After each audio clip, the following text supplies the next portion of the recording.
Chapter 495. The Three River Basin was the largest plain in Tianjin Basin.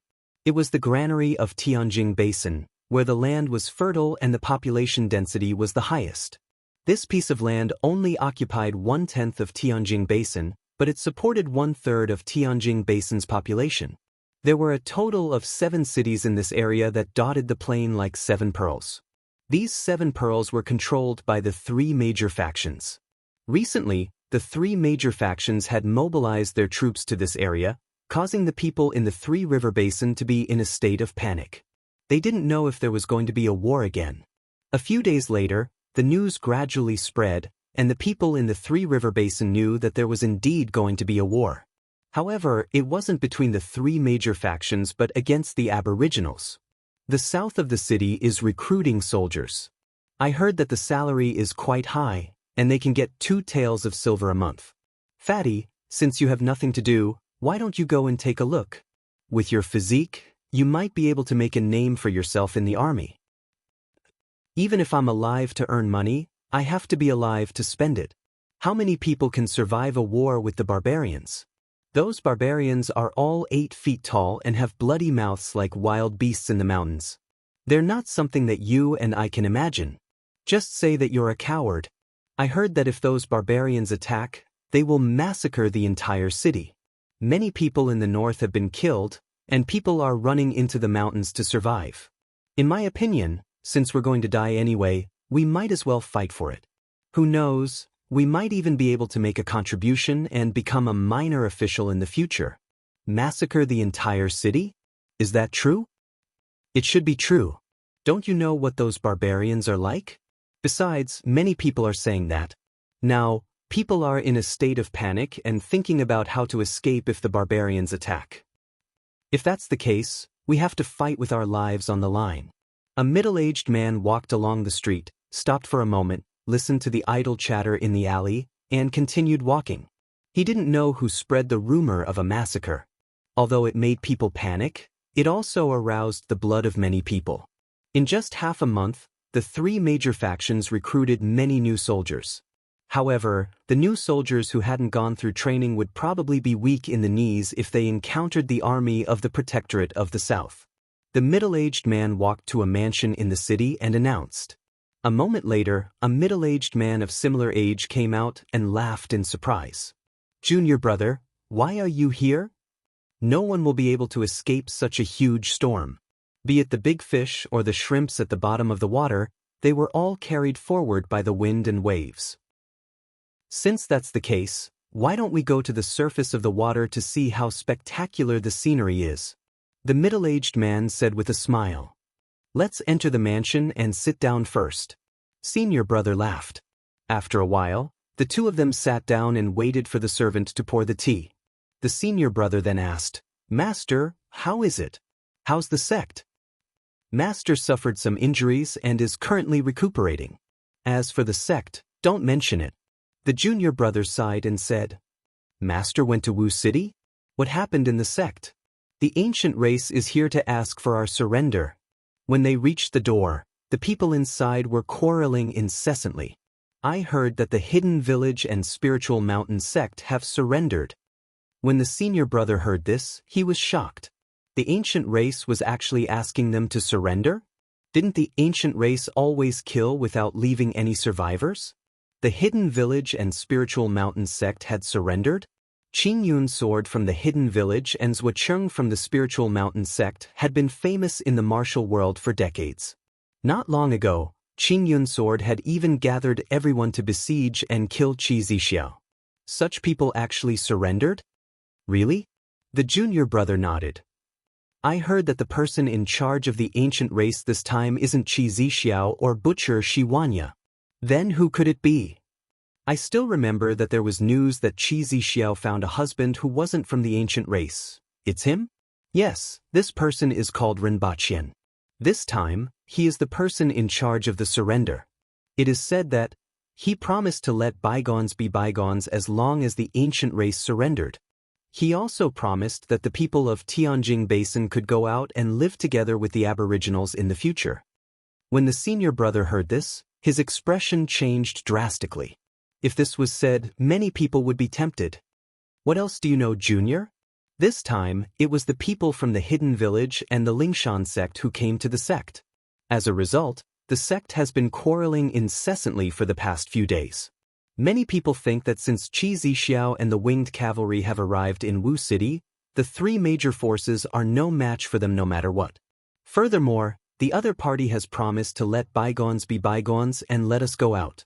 Otherwise, when the aboriginal army arrives, I'm afraid that the entire sect will be slaughtered.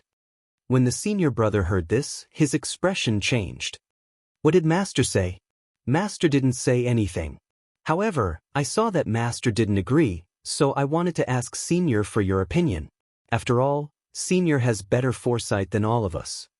The senior brother gritted his teeth and said, "No matter what, I will not surrender." I know. Senior, your parents died in the hands of Butcher Shi Wanya. The hatred of killing your parents is absolutely irreconcilable. The junior brother nodded. If they want to surrender, let them do so. In this way, no matter what happens in the future, the sect will be able to preserve its foundation. Since the sect is quarreling, it must be because the other party has conditions for surrendering. Is it because the disciples are not allowed to join the revolutionary army formed by the three major forces? The senior brother raised his head and asked. Senior is right. The junior brother smiled and nodded. Can't they remove our names from the sect? The senior brother asked again. This is what the sect is arguing about. The junior brother sighed slightly. What is there to consider about this? Expel those of us who want to fight from the sect, and the rest of us can just surrender to the north. If the revolutionary army wins, with us around, the sect won't be affected, and we can be recruited in the future. If the aboriginals win, then the sect will be able to preserve its foundation. The senior brother said disapprovingly. Senior, do you think we have a chance of winning? The junior brother asked. Even if the odds are slim, I'm willing to fight with my life on the line. The senior brother then cupped his hands and said, Junior, this is a serious matter. I'll go and see the governor first. I'll talk to you when I'm back. Senior, please wait. Is there anything else, Junior? Master has always been concerned about you, so he asked me to bring something for you to protect yourself, the junior brother said. Thank you for worrying about me, my unfilial disciple. The senior brother felt warmth in his heart when he heard this. He watched as the junior brother untied a cylinder from his waist. This was left behind by Master. It said that it was obtained from Baiji Pavilion in Great Xia. It can shoot out 3 rounds of bone-piercing nails. If you are in danger, you can press it here. Following the junior brother's action, the cylinder inadvertently faced the senior brother, and 3 bone-piercing nails suddenly shot out from the cylinder. Junior. Before the senior brother could react, he was hit by 3 bone-piercing nails, and blood spurted out from his chest like a fountain. Senior, Rinpochen is more vicious than you think. There are 3 earth wheel experts in the sect. As long as one of them joins the revolutionary army, their whole family will be executed. If there are 6 man-wheel experts, as long as 2 of them join, their whole family will be executed. Although there aren't many people in our sect, many of them have entered the army over the years. Unless all of you are killed, the foundation of the sect will not be able to be preserved. The junior brother sighed with a pained look on his face. Did Master send you? The senior brother asked weakly as he lay on the ground with blood dripping from his mouth. Master and the chief aren't willing to surrender. Therefore, the foundation of the sect can't be preserved. If nothing goes wrong, everyone will die. The junior brother continued to sigh. Then why did you? Fortunately, that Sir Rin gave me another way to live. As long as I kill a fellow disciple of the same strength and bring his head to surrender, I can live. That's the proof of my allegiance. I still want to live. Senior brother wants to take revenge, and so do I. However, I'm different from your enemy. My enemy is Xie Kuan, the capital of the southern metropolis. You don't know him, right? Even Master doesn't know him, and I haven't told anyone. Therefore, if I surrender, I can live, and I can take revenge. Why not? Therefore, I need to borrow a head to prove my loyalty.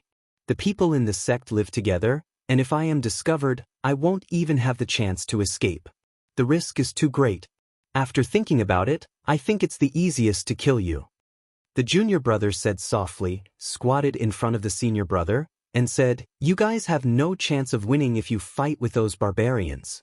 Not to mention Qi Zixiao and Shi Wanya, how can the 1,500 Earthwheel experts of the winged cavalry resist?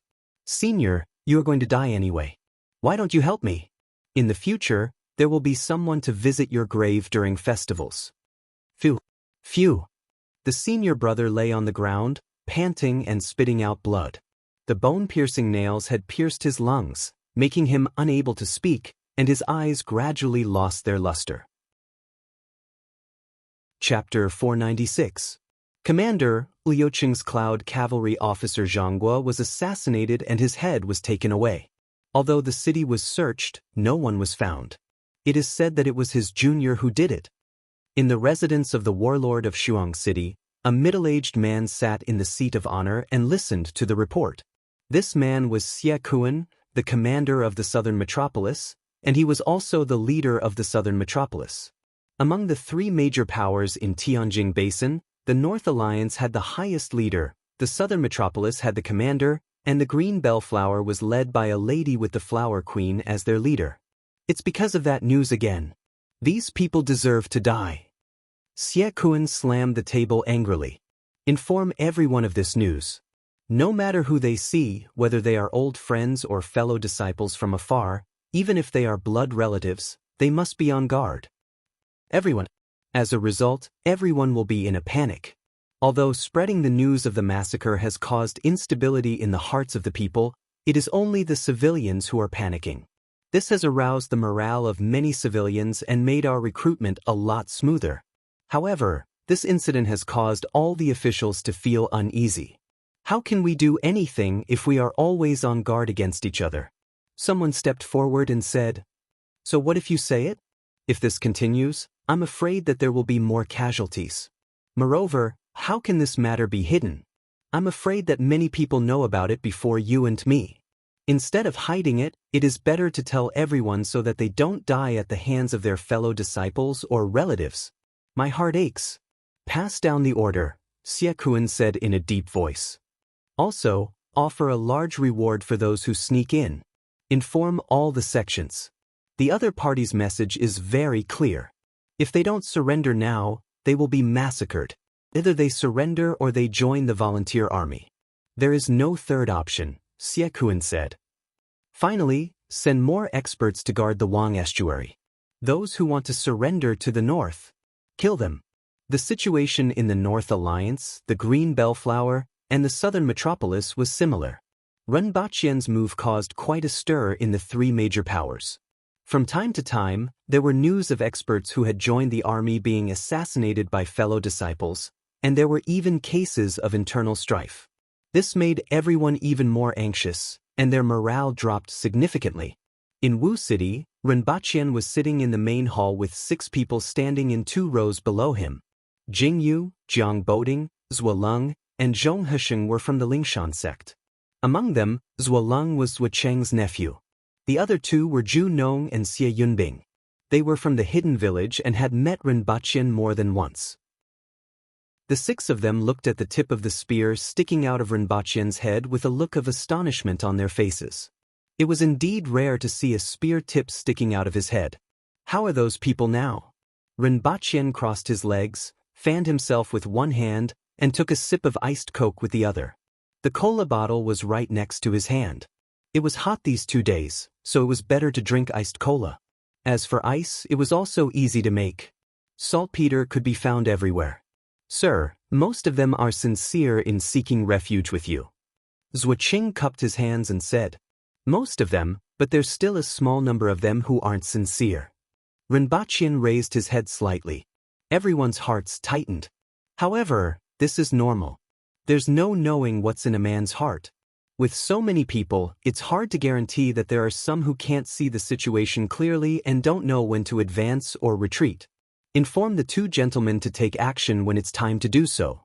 You can't be soft-hearted now. If it's my turn to arrange for people to take action, kill without mercy." Zhuo Qing responded. Also, do you know that little Baldy? Get 2 people to follow him and stay away from him. Just don't let anything happen to him and ignore everything else, Rinpoche said again. Is there anything else? Sir, there's news that the entire Shaoshan sect has surrendered and is rushing to Wu City. Not bad. When they arrive, bring them to me. After all, we still have to show our sincerity. Rinpoche nodded. He then waved his hand and said, You may leave. After everyone left, Rinpoche opened the collar of his shirt. It's really hot today and making me irritable. He got up and went to the Empress's room in the courtyard next door. Greetings, Your Majesty. Oh. The Empress looked up at Rinpoche before lowering her head to look at the book in her hand. She had nothing to do these days, so she casually flipped through some of the ancient books and records that she had plundered from the various sections. Rinpoche took out an antique wooden box that exuded a strange fragrance and placed it on the table. Your Majesty, I went to the warehouse to take a look this morning and found this thing. If it was in the hands of someone else, it would be a waste. Although it's not good enough for you, there aren't many things in this world that are good enough for you. This thing is barely good enough for you. The Empress raised her head and looked at the box. Rinpoche opened the box, and the item inside immediately appeared in front of her. It was a golden hairpin with an egg-sized ruby carved at the end. It was a picture of a phoenix spreading its wings and about to fly. Not only was the phoenix carved very lifelike, but the ruby also seemed to have flames sealed within it. As long as light shone on it, it would emit an extremely magnificent light. The Empress's eyes immediately lit up when she saw it. She took it out and looked at it carefully. There's another characteristic of this item. Rinpoche smiled as he took it from the Empress's hand. With a wave of it in the air, a loud and clear clang clang sound was immediately heard. It sounded like the chirping of birds and also like the sound of stringed instruments. It is said that the cry of a phoenix is like this, Rinpoche said as he put the hairpin back in the Empress's hand. The Empress was even more delighted when she saw this. She put down the book in her hand and played with the hairpin. After a while, Rinpoche saw that the Empress's interest had waned and said, Why don't I put it on for Your Majesty? The Empress spread out her hand. Rinpoche picked up the hairpin and walked to the Empress's back. He gently touched the Empress's fine black hair and took off the hairpin. Her hair immediately fell down like a waterfall. Rinpoche held the 2 hairpins in his hand and fell into deep thought. Why did her hair fall down after he took it off? How did she tie her hair up? The Empress sat there for a long time, but Rinpoche still didn't move at all. This made the Empress a little impatient and her fingers lightly tapped on the table twice. After thinking about it, Your Majesty's bare face is already devastatingly beautiful. Why do you need this thing to embellish Your Majesty? Rinpoche walked in front of the Empress and said seriously as he placed the hairpin back into the box. I feel that Your Majesty's current demeanor is already flawless and you don't need it anymore. So, you said you don't need it after you spread my hair down? The Empress wasn't moved by Rinpoche's flowery words at all. She raised her eyebrows and asked, I feel that Your Majesty is already the most beautiful scenery in the world. Adding or removing even a little bit would destroy this perfection. You were standing behind me just now, so I could only see your hair. Bang. Ouch. After a while, Rinpoche collapsed on the chair with a bloody nose and swollen face.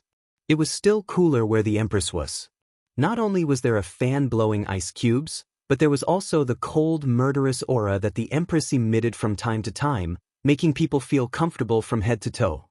The next day, it was still the same room. Zhuoqing strode into the room with a bag and threw it on the ground. 5 or 6 heads rolled out. Sir Ren, these are the ones who aren't well behaved at the moment. Zhuoqing cupped his fists and said calmly. His gaze was calm. The lives of the entire Lingshan sect and the future of the sect were in the hands of the person in front of him. Even if one of them was his disciple, he had no choice but to be ruthless. He had already given them a chance, but Zhuoleng's message yesterday made him know that he couldn't wait any longer. Mr. Zhuo is a smart person. You know what is important, what can be done, and what can't be done. I am most at ease with you. As Rinpoche spoke, he glanced at the heads on the ground and said, "It's just that some people aren't that smart. Not only are they courting death, but they also want to drag others down with them. This kind of person is like a rat's poop spoiling a bowl of soup. It's good that Mr. Zhuo knows what to do. I will have to trouble Mr. Zhuo to pay more attention in the future." At this moment, Rinpoche was more at ease with Zhuocheng. Now, Zhuocheng was completely tied to him, and there was no way out. With such a person taking care of things, Rinpoche could save a lot of trouble. At the very least, the winged cavalry warriors wouldn't be able to tell if someone was uneasy or not. On the contrary, it was easier for the Lingshan sect to detect this. "I still have to ask for a favor from you. One of these people is my disciple, and I hope Sir Ren can allow me to bury him properly," Zhuocheng said. Chapter 497. In the following days, Wu City began to bustle with activity. First, the reinforcements from the Protectorate of the South finally arrived. 5,000 soldiers swept through almost half of the north. Upon entering Tianjing Basin, the reinforcements split into 5 teams and attacked at the same time. Thanks to Rinpoche's previous arrangements, many cities directly opened their gates and surrendered. This reduced casualties and saved a lot of time. For cities that surrendered directly, the reinforcements passed through the city without stopping, leaving only a few dozen people to guard the city. After all, a few dozen man-wheel experts were considered a formidable force in an ordinary city. Even the elite soldiers of Great Xia needed 10 times the number of soldiers to contend with them, let alone these defenders with bone knives. Even if something happened, as long as no earth-wheel experts or above attacked, some of these soldiers would be able to escape. When Rinpoche returned from the Golden Ring residence, the winged cavalry warriors that he sent out almost wiped out all the earth-wheel experts and above in the north. Even if there were any experts who escaped, they were now hiding in the dark and didn't dare to show themselves. There were also a few cities that resisted resolutely. The separated troops gathered together and attacked. After breaking through the city, all the officials were killed, and the air in the entire city was filled with the smell of blood. As for the chaos that occurred after they left because there were no officials, they didn't care. How to settle the city down was a problem that others had to consider. Killing all those who dared to resist was what they should do. Under such circumstances, it took a full 40 days for them to reach Wu City, which they could have reached in 15 days.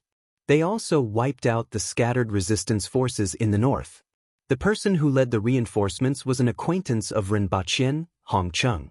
He was Hong Wu's son and Hong Xian's father. Previously, during the battle with Great Xia in the north, Hong Wu had led the reinforcements from the Protectorate of the South to the north. Rinpoche had met him before, and this was the second time he had seen him. Wu City was just a small city, and the arrival of more than 4,000 reinforcements almost filled the city. At the same time, the problem was the lack of food in Wu City. Previously, the 1,000 soldiers and 800 winged cavalry warriors had eaten up almost all the provisions in Wu City. Even the rations of the defenders were looted. Now that this batch of reinforcements had arrived, Wu City was completely out of food. "Your Majesty, there's not enough food in the city. We can only last for 3 days at most," Shi Huanya told the Empress. "In my opinion, everyone in the city can only keep 5 days' worth of rations. The rest must be handed over. It should be enough to make up for a week's worth of rations. If we only send them out from Wu City, we'll be forcing the civilians to die." Even with 5 days of rations, he could only live for about 10 days. Looking at the crops outside the city, it will take at least a month before they can be harvested. Rinpoche shook his head.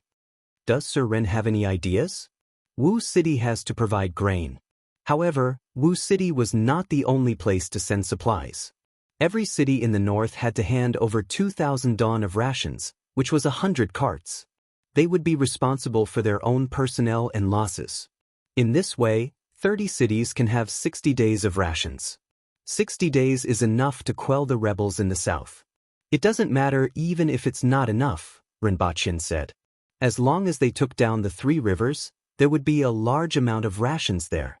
In this world, 1 stone weighed about 50 kilograms. 2,000 stones weighed about 100,000 kilograms, which was barely enough to feed 6,000 soldiers and 800 winged cavalry warriors for 2 days.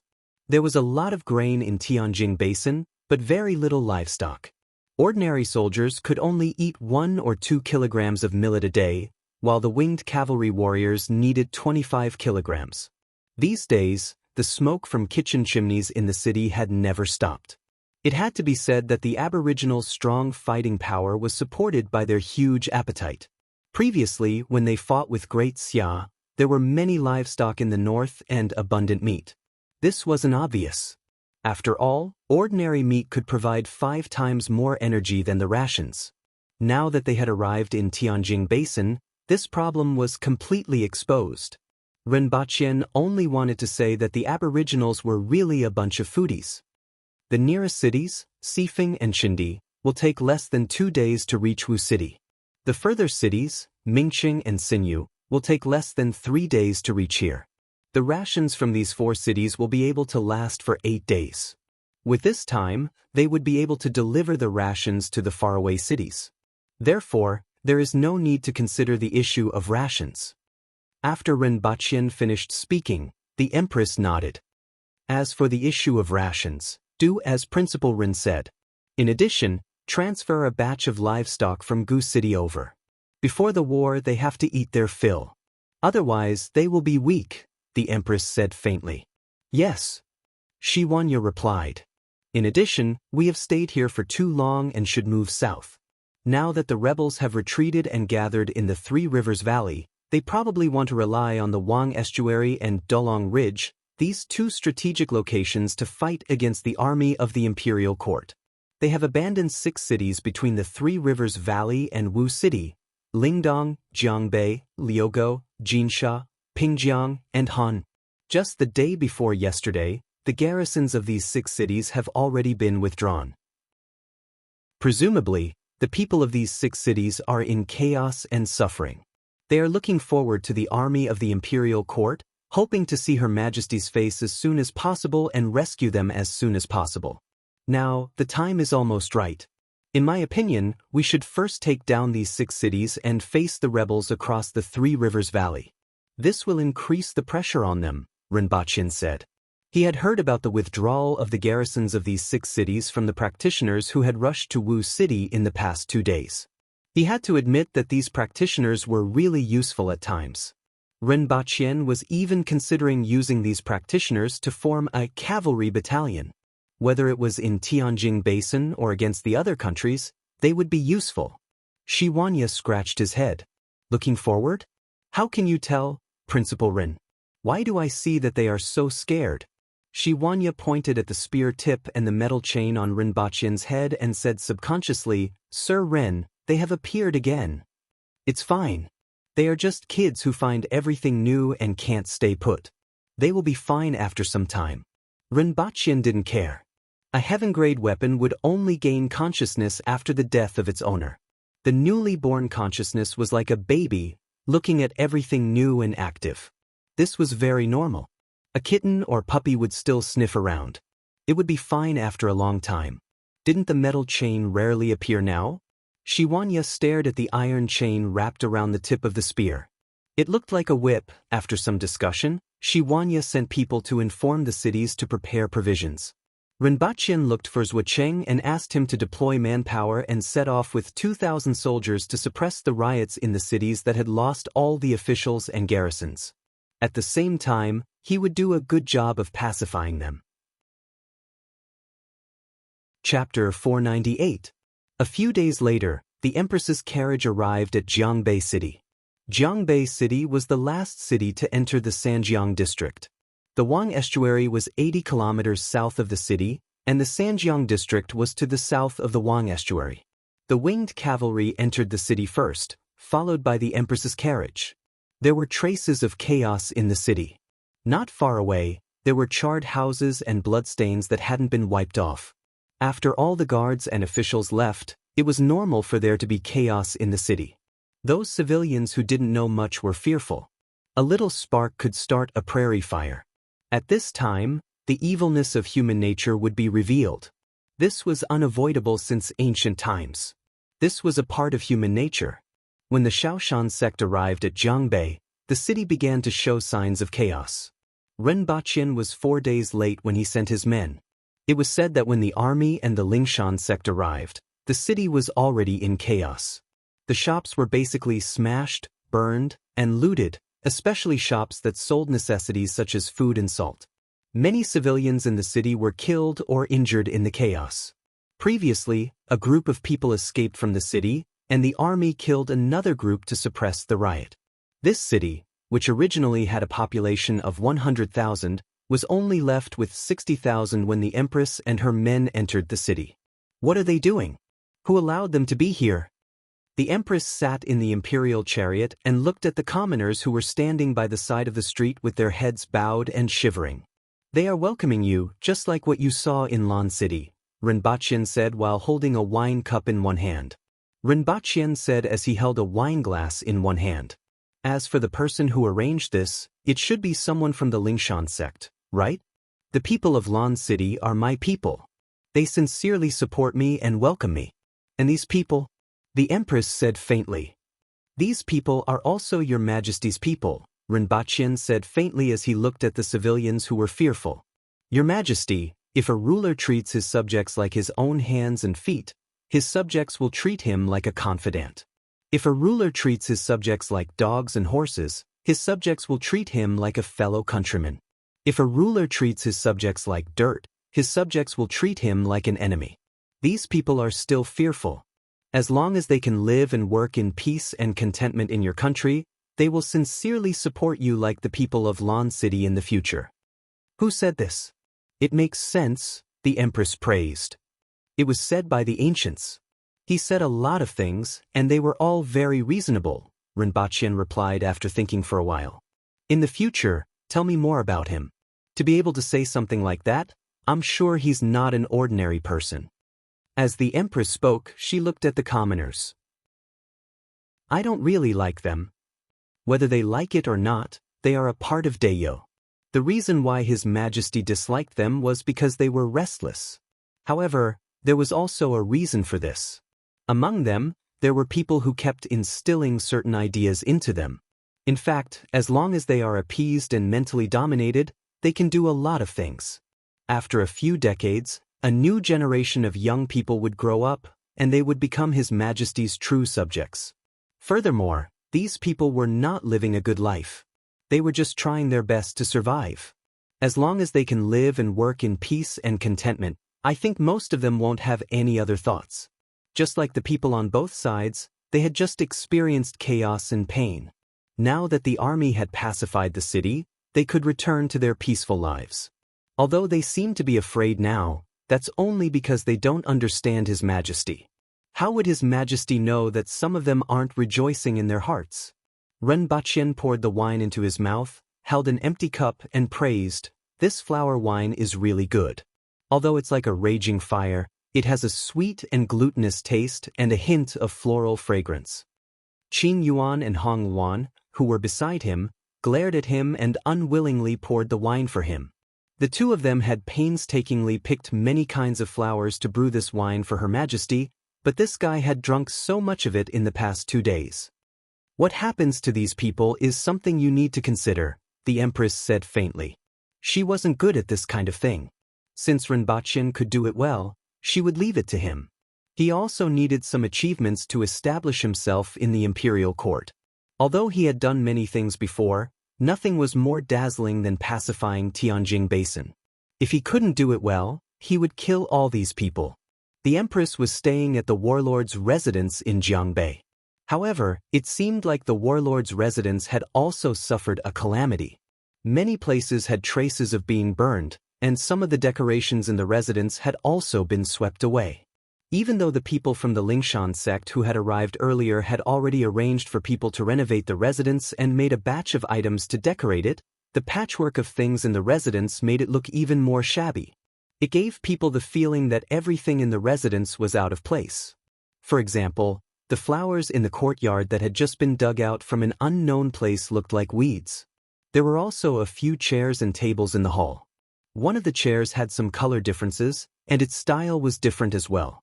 It was obvious that it was patchwork. As for the inside of the room, there was no need to talk about it. The bright red and green quilts made Rinpoche wonder if those people had different aesthetic standards. Your Majesty, please take a rest here first. I will get someone to send bedding over later. Rinpoche walked around the room and retreated. After bidding farewell to the Empress, he summoned the people from the Lingshan sect. Are there any people from the south in the city these few days? What's the situation in the south? Rinpoche asked. Sir, dozens of people have arrived in the past few days and are waiting to be summoned. As for the south, the rebel army has arranged for many experts near the Wang estuary to intercept and kill those who came to seek refuge with you. It is said that the same situation is happening at Mount Dulong, and many people have been killed. Rebel army? Rinpoche squinted at him and said, Your thinking is very dangerous. Sir, it's my fault. It's the rebel army. They are the rebel army, but they call themselves the rebel army. It was a slip of the tongue, and I hope you won't blame me, the man said as he broke out in a cold sweat. Remember, we are officials and they are bandits. You are working for me and Her Majesty. Always remember your identity, Rinpoche reminded him again. How many people were sent by the rebel army to intercept them? How strong are they? Rinpoche asked slowly. There are more than 100 people at the Wang estuary, mainly from the Bamboo Mountain sect, Shaoqing Temple, and the Yang sect. Among them, there are more than 10 earthwheel experts. The Mount Dulong should be guarded by people from the Mangsing Pavilion and the Yujiang Gang. In addition, there are thousands of soldiers stationed at each place. However, that was news from 3 days ago. Now that the Imperial Army is here, they should know about it, and there should be some changes. Got it? You may leave. Rinpoche waved his hand and pondered for a long time after he left. If the winged cavalry were to directly crush them, the other party might be unaware of something and might suffer some casualties. Now that the winged cavalry had suffered casualties, not to mention the Empress, even he felt distressed. Furthermore, it was known that there were more than 200,000 rebel soldiers in the south. At present, there were only 6,000 Aboriginal soldiers here, including 800 winged cavalry warriors. Even if the other party were all Huskies, 200,000 Huskies wouldn't be easy to deal with. Rinpoche thought about it and called Zhuo Cheng and Qingyun soared over. Sirs, the Wang estuary and Mount Dulong are currently guarded by the experts sent by the rebel army. Those righteous and chivalrous people are trapped in the 3 rivers and may be wiped out by the rebel army at any time. I would like to ask the 2 of you to select some experts from the city to check out these 2 places and report back to me. This is an opportunity that I have painstakingly fought for the 2 of you. According to Her Majesty's instructions, the army will directly crush them and crush them to pieces. However, in that case, there will be nothing for you to do. I thought that since you were the first to pledge allegiance to Her Majesty, you will naturally be treated better than others in the future. However, if you don't have any meritorious service, it will be easy for others to gossip about you. As such, I have fought for the task of gathering information for all of you in the city, Rinpoche said. I have really put a lot of thought into this.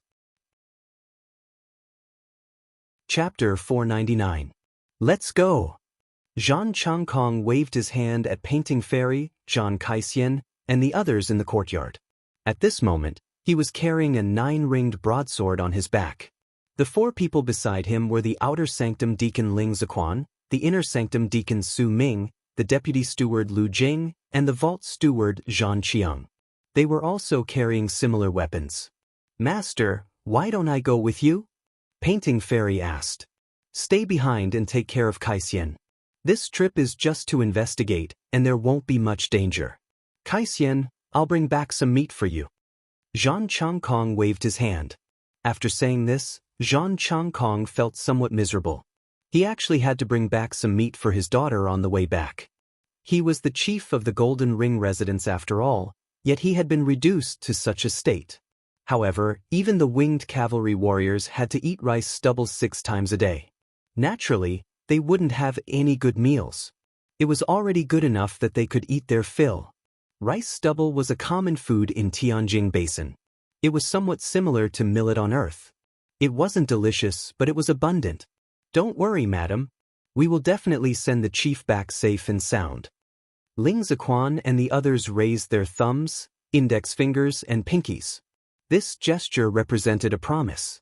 Thank you for your hard work. Painting Fairy bowed in return. Let's go. The 5 of them mounted their mounts and traveled along the long street to the south of the city. When they arrived at the city gate, they threw a sign over for the soldiers to check. After leaving the city and traveling 3 kilometers south, they saw more than 20 people standing or sitting in groups of 2 or 3. Greetings, everyone. I'm late. Zhang Changkong scanned the crowd and saw people from the Lingshan sect, the Nine Blades sect, the Shaoshan sect, the General sect, and a few other small sections. Other than the Lingshan sect and the Golden Ring residents, the rest were small sects that usually only had 1 or 2 Earthwheel experts. If this was in the past, the status of both parties would naturally be different. However, now, other than the Lingshan sect, which had clung onto Rinpoche's thigh, there was no difference between the other sections. As Zhang Changkong and the others arrived, everyone got up from the ground. It seemed like the 5 of them were the last ones. Everyone is here. Let's set off. Su Xing, the chief of the Lingshan sect, who was dressed in embroidered clothes, announced the arrival of everyone.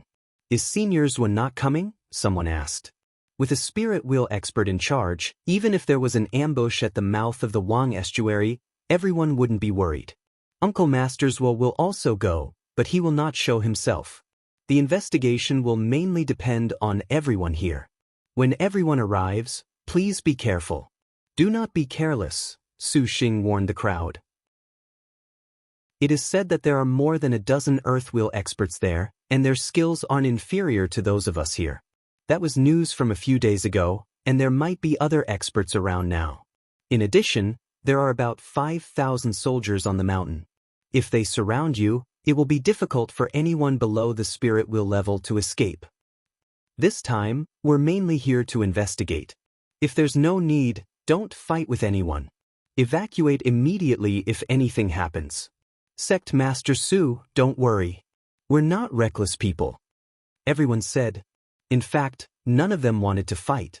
It wasn't that he was afraid of the battle, but that they had been sitting at the same table, discussing how to kill Qi Zixiao. But now, they had sided with the imperial court. When facing the other party, he always felt that he was in the wrong. When everyone headed to the Wang estuary, Rinpoche was writing and drawing on a piece of paper. What are you writing?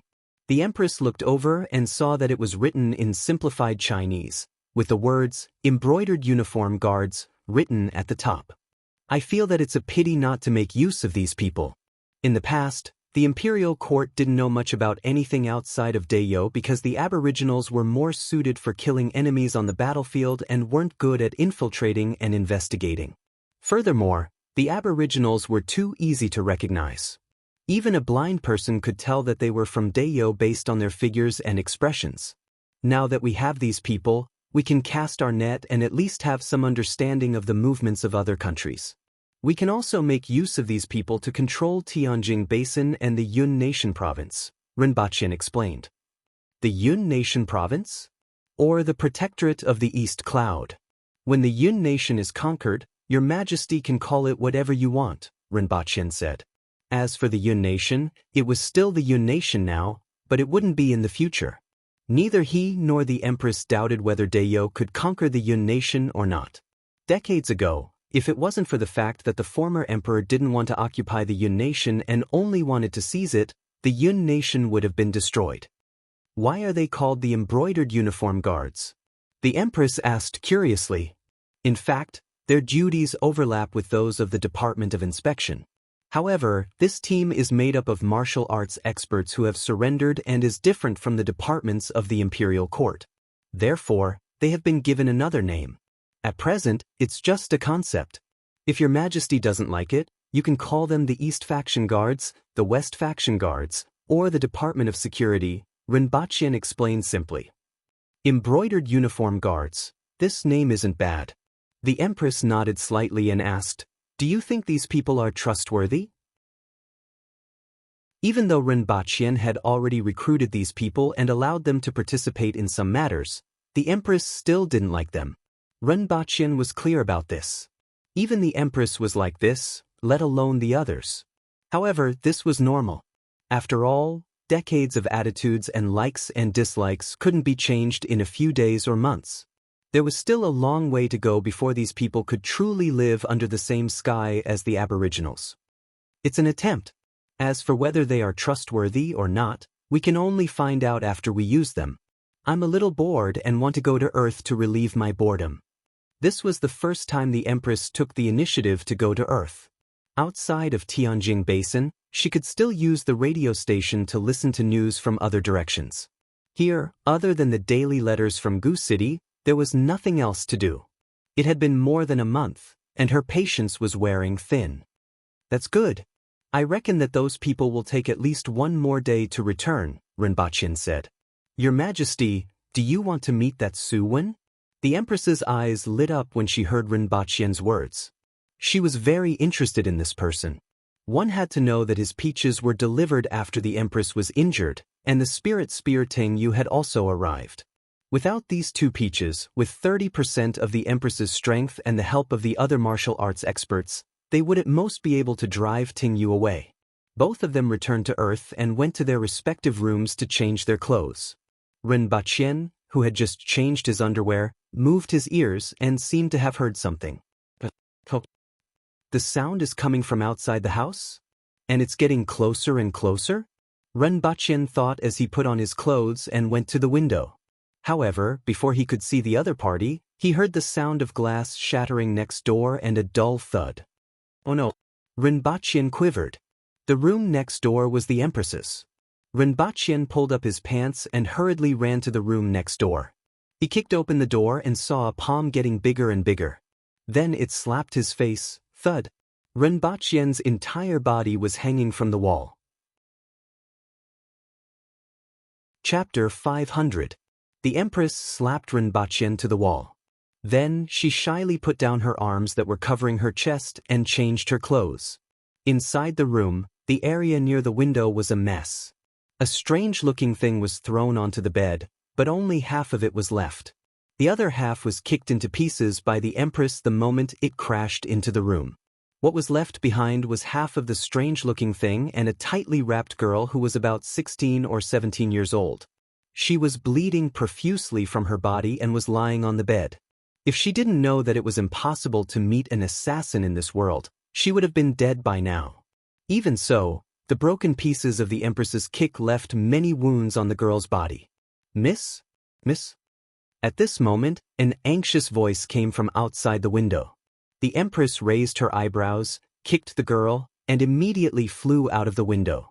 A few people who were rushing over from afar watched helplessly as the girl crashed through the window, flew out, and fell on the lawn below. Bastard! The people below stared with their eyes wide open. Even though it was wrong for the young mistress to lose control of her flying motorcycle and crash into their house, it was extremely cruel to throw her down from the second floor. There weren't many villas in the vicinity, and they were worth tens of millions or even hundreds of millions. Those who could live here were all rich and powerful people. A few people ran over to check on the girl and saw that her body was full of injuries. Her arm was also twisted at an angle. It was broken when she was thrown down from the second floor. When they saw this kind of injury, their expressions changed drastically. One of them hurriedly made a phone call, another ran to get the car, and another stood below and scolded angrily. Who are you? Get down here. Are you still human? How dare you throw the young mistress down from the second floor? You will regret it if you don't give any leeway. In the room, the Empress, who had just changed her clothes, frowned and looked unhappy. She crashed into the room while she was changing her clothes. She was already being magnanimous by sparing her life. Yet these people were still making noise below? If this was her world, her whole family would have been buried. To the Empress, sparing the other party's life was already the greatest kindness. A few people saw a young lady in red appear in front of the window and said coldly, "Get lost. Don't let me see you again."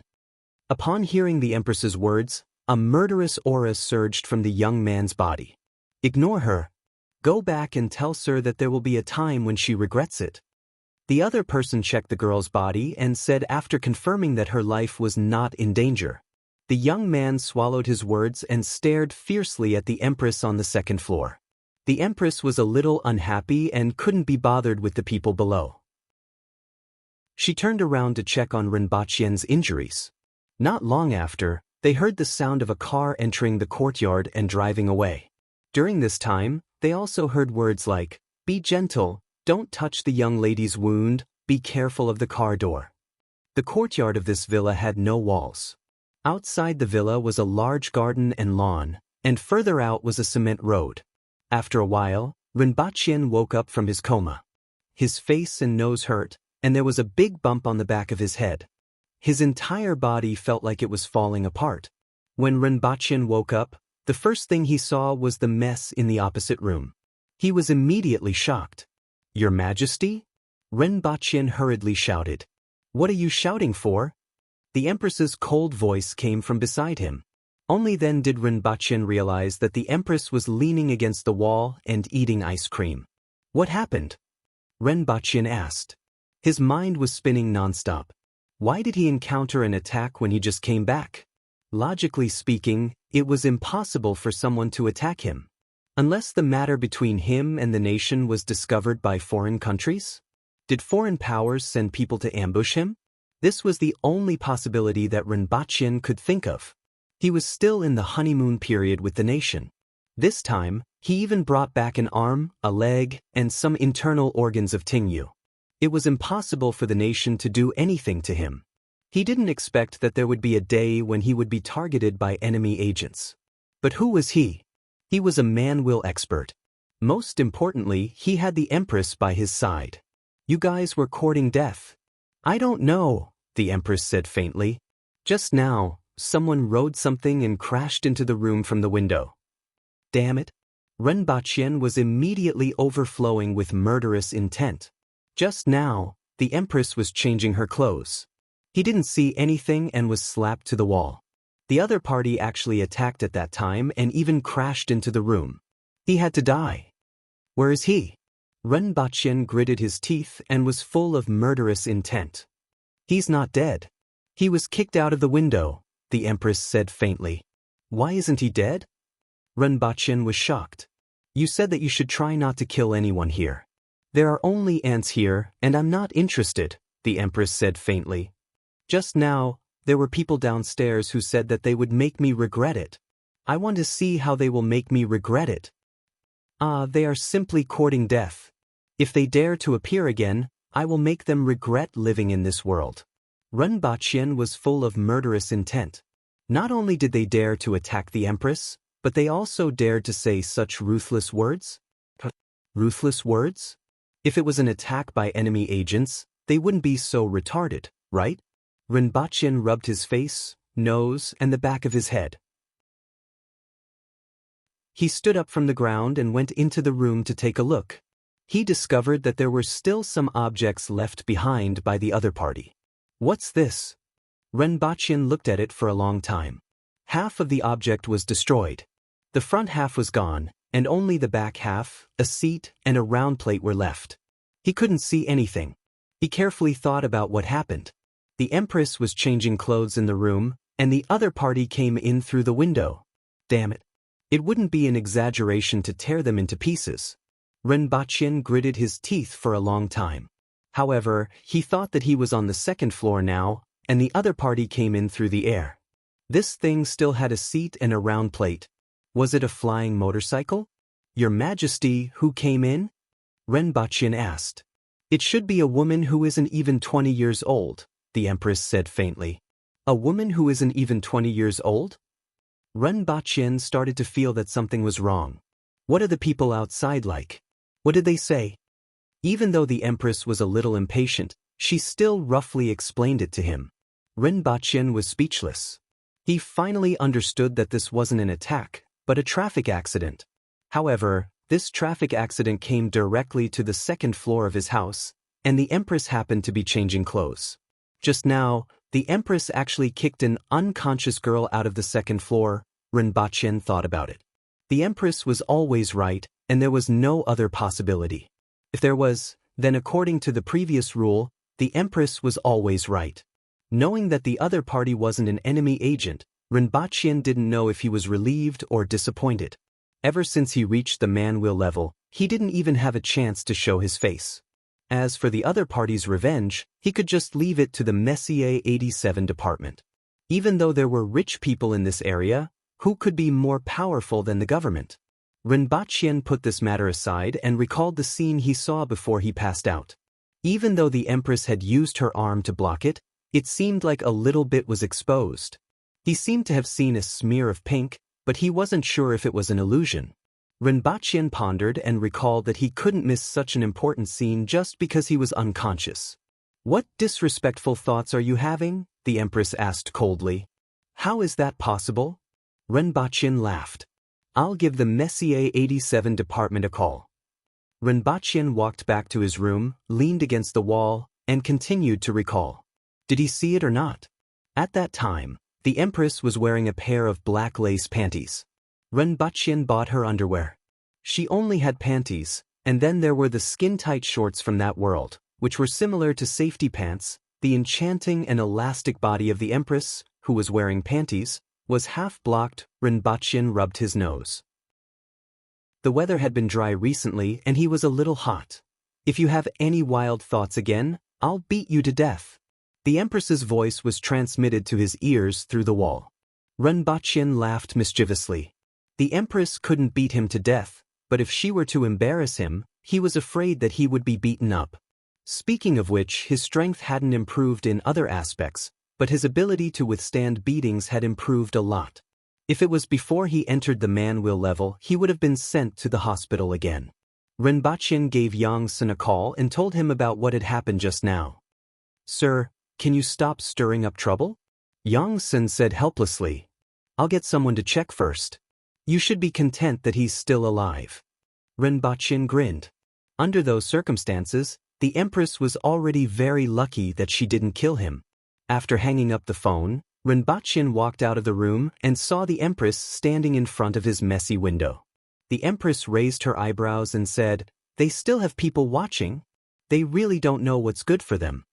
She hadn't noticed before, but now realized that there were actually people hiding in the shade of a tree in the distance. "Your Majesty, don't bother about them." As Rinpoche spoke, he looked at the back of the Empress. His gaze moved from her fine black hair to her smooth shoulders, and then continued downwards. Wherever Rinpoche's gaze stopped, the Empress's skin would have small goosebumps, making her feel itchy. "Have you seen enough?" The Empress turned around and said angrily, "Your Majesty, do you want to dance?" Rinpoche asked on a whim. He stepped forward, held the Empress's hand, and pulled her downstairs. The Empress allowed him to hold her hand and followed his footsteps. After a while, the classic canon was played in the living room. Rinpoche put the Empress's hands on his shoulders and put his hands on her waist. The warmth of their bodies was transmitted through their thin clothes to their palms. "I really can't imagine how terrible it would be if I didn't meet your Majesty." Rinpoche gently moved his feet and looked straight into the Empress's eyes. As soon as he finished speaking, he was stepped on by the Empress. "It's okay, it doesn't hurt." Rinpoche ignored the pain in his toes and said with a face full of joy, "Fortunately, that kind of thing will never happen." The Empress looked at Rinpoche's smile and felt her heart beating wildly. She exerted more strength in her fingers and slowed down her steps. Even after such a long time, she still felt a little flustered every time they had such intimate contact.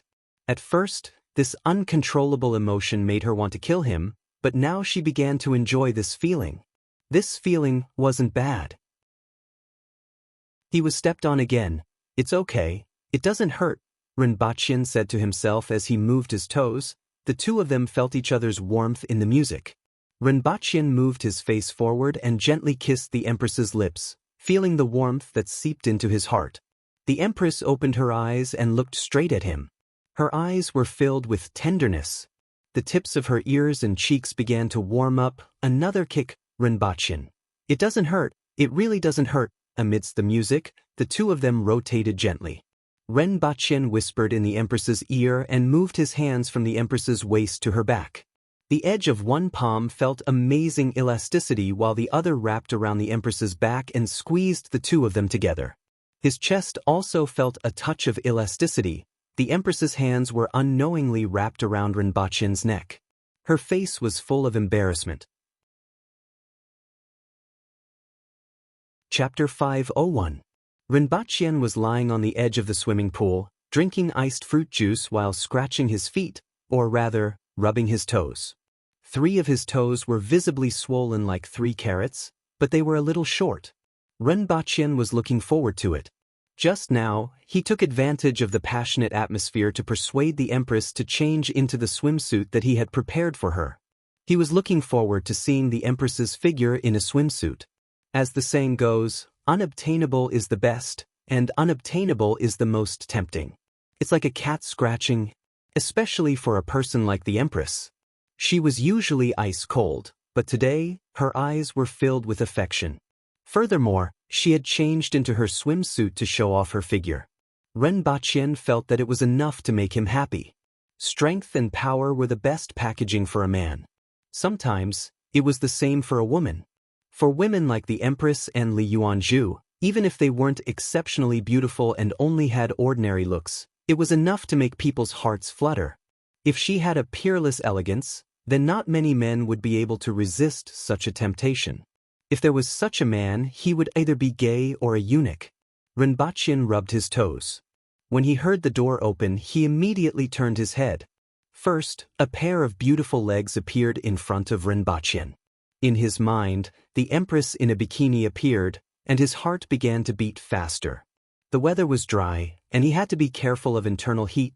He drank a mouthful of fruit juice to calm himself down. However, Rinpoche's eyes widened very quickly when he saw the Empress walking in with a white bath towel wrapped around her. The white bath towel was just below her buttocks, revealing her fair legs, smooth shoulders, and alluring collarbones. The weather was dry. He would definitely be on fire. Slurp, slurp. Rinpoche drank half a glass of fruit juice in one breath and felt a little cooler. The Empress glanced at Rinpoche, walked to his side, and sat down. "Your Majesty, aren't you going to test the water?" Rinpoche passed another glass of fruit juice to her. "Not interested," the Empress replied faintly. Her face had regained its previous coldness, but her voice was much gentler. That layer of coldness was like a layer of shell. 2 people in an indoor swimming pool, not swimming and not being able to bask in the sun, seems a little silly, Rinpoche said after some thought. Then he felt himself flying, dancing in the air, and plunging into the water with a splash. That way, he wouldn't look so stupid. The Empress smirked. The moment Rinpoche entered the water, he felt his strength, balance, and calmness disappear. The fear of being surrounded by water resurfaced in his heart. After tossing and turning in the water for a long time, it finally stood up and spat out a stream of water. If he were to drown in a 1-meter pool, that would be too depressing. Rinpoche leaned against the side of the pool and raised his head to look at the Empress. From this angle, it was a pity that the Empress was crossing her legs and couldn't see anything. Rinpoche rolled his eyes, raised his hand, and a handful of water flew toward the Empress. Then, the water flew back and forth and hit Rinpoche's face. Seeing that the layer of ice on the Empress's face had melted, the smile on her face widened. "Your Majesty, come down and give it a try? Soaking in the water for a while in this weather is simply too comfortable," Rinpoche said with a comfortable look on his face. When the Empress heard what Rinpoche said, her heart was moved. She got up from the reclining chair, leaped, and landed in the middle of the pool. She stretched out her hand and slapped it downwards. He swore that he saw a tsunami. It was as if there was a tsunami in the entire pool. All the water in the pool soared into the sky and hit the surrounding walls and ceiling. Countless water droplets splashed in all directions, and Rinpoche couldn't even open his eyes. He could hear the sound of water crashing against the walls. When Rinpoche opened his eyes, he was dumbstruck to see that the water in the pool had decreased by half. The Empress was wrapped in a bath towel, sitting in the pool and leaning against the wall. Soaking in the bath? He turned his head and looked around, only to see water everywhere outside the pool. The reclining chair was gone. It was gone.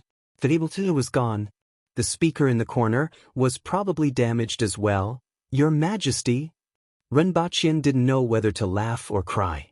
The Empress had a teasing look on her face. I know what you are thinking, but I won't let you see it. However, Renbachian could finally dog paddle in the half-filled pool. If he could still drown in this, he might as well drown. It was too embarrassing. He dog paddled all the way to the Empress's side. As the water outside the pool fell back into the pool, the water level in the pool rose, and Renbachian had no choice but to stand up. However, the Empress actually maintained her previous sitting posture and floated in the water. If one looked closely, they would see that the Empress's fingers were constantly tapping downwards, which was why she was able to float in the water. Your Majesty, you can't swim? Renbachian suddenly thought of a problem. Previously, he had seen the Empress jump from a cliff that was 100 meters high into the water before coming back up. As such, he had never thought that she couldn't swim. However, at this moment, he suddenly felt that this possibility was quite high. The Empress rolled her eyes at him and waved her hand in the water. Renbachian felt that he saw a tsunami again, washing him from one end of the pool to the other. Well, I can't afford to offend you even if I can't swim. The two of them stayed in the pool for more than an hour before coming out. The Empress walked out with water dripping from her body. When she reached the door, the bath towel on her body fell off. Renbachian widened his eyes as he looked at the Empress's bare back and the outline of her bikini. Then, a door blocked the Empress's figure. Is this a benefit? Renbachian's heart was beating rapidly. I'm having so much fun here that I don't miss home. Su Wen and the like, to hell with it. It seemed like Her Majesty was in a good mood this time around. Let's play for 2 more days. In a spacious office, an old man with white hair and beard sat on the sofa. Boss, I found it. A young man wearing glasses walked to the old man's side and placed a stack of papers beside him. The owner's name is Renbachian, and the lady's name is Qi Zixiao. Renbachian's parents are ordinary people who graduated from SY University. 3 years ago, he was very ordinary and was just an ordinary employee of a small company. Later on, he cooperated with a businessman with the surname Chen in S-City. That 1,000 gold medical was established by them. Another thing to note is that he was once wanted together with Qi Zixiao. The reason for being wanted was because he killed a businessman with the surname Jin and his family of more than 10 people. After that, he and Qi Zixiao escaped from the country. Later on, it was unknown how they came back, but the wanted order was revoked. Combined with the phone call that you received previously, he must have hooked up with someone in the country. However, we haven't found out who this backer is. But from this point of view, the other party is a vicious and merciless person.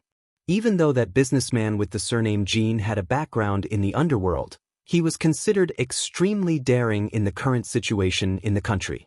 As for that Qi Zixiao, there's very little information.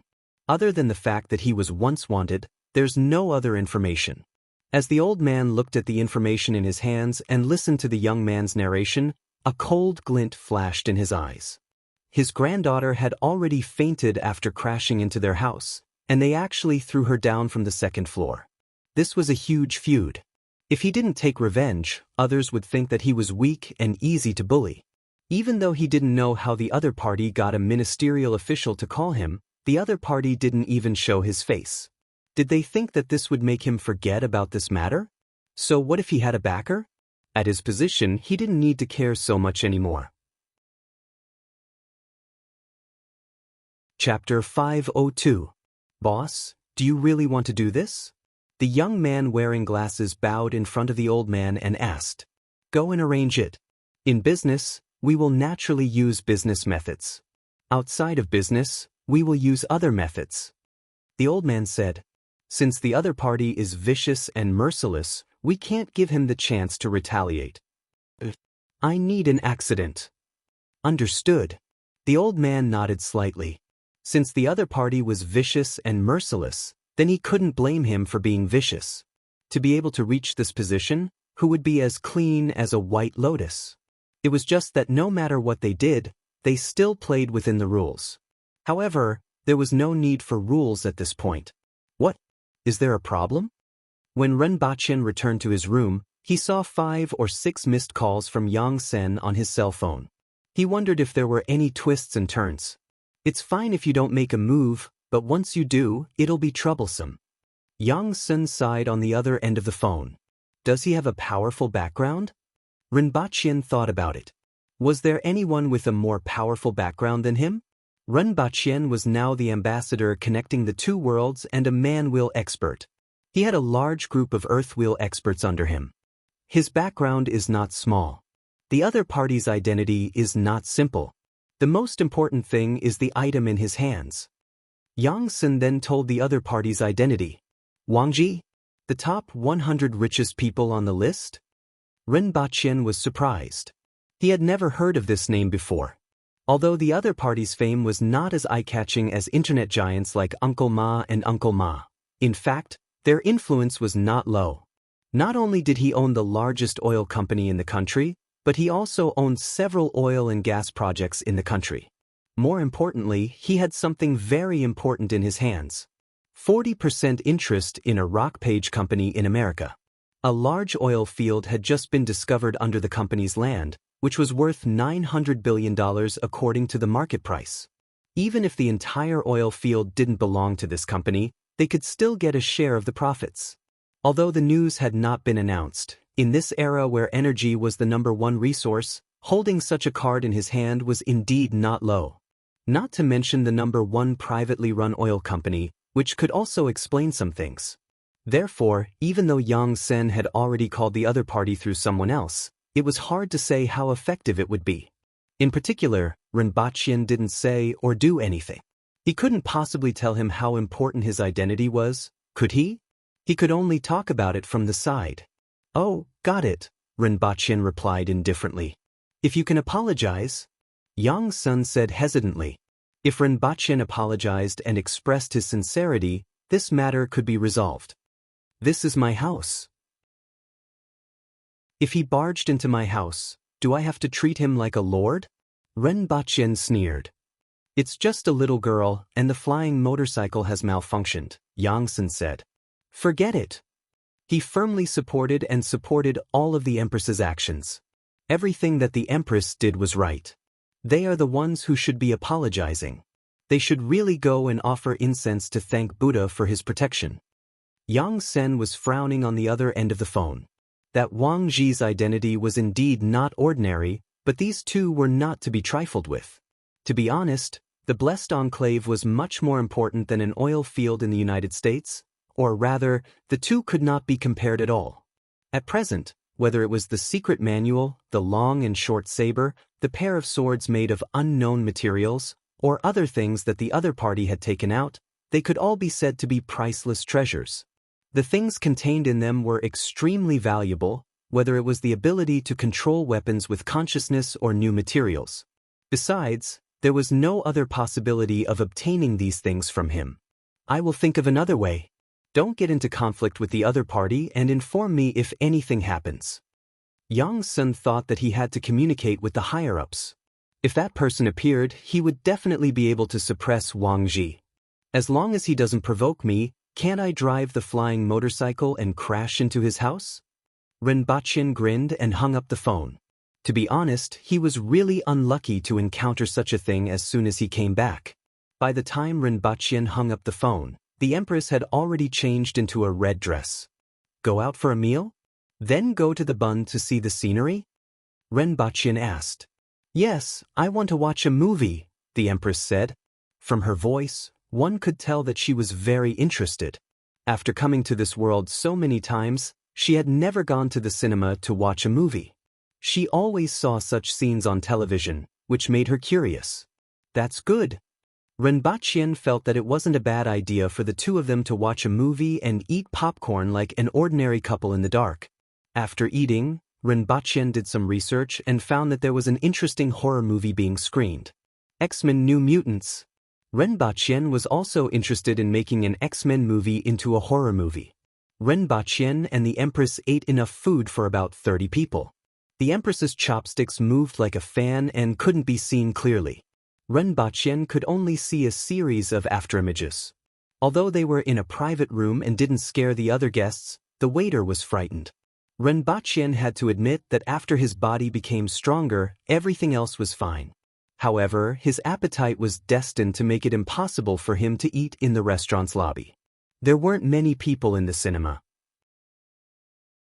Renbachien and the Empress each carried a big bucket of popcorn and drinks into the cinema hall. "What are these?" the Empress asked as she looked at the glasses in her hand.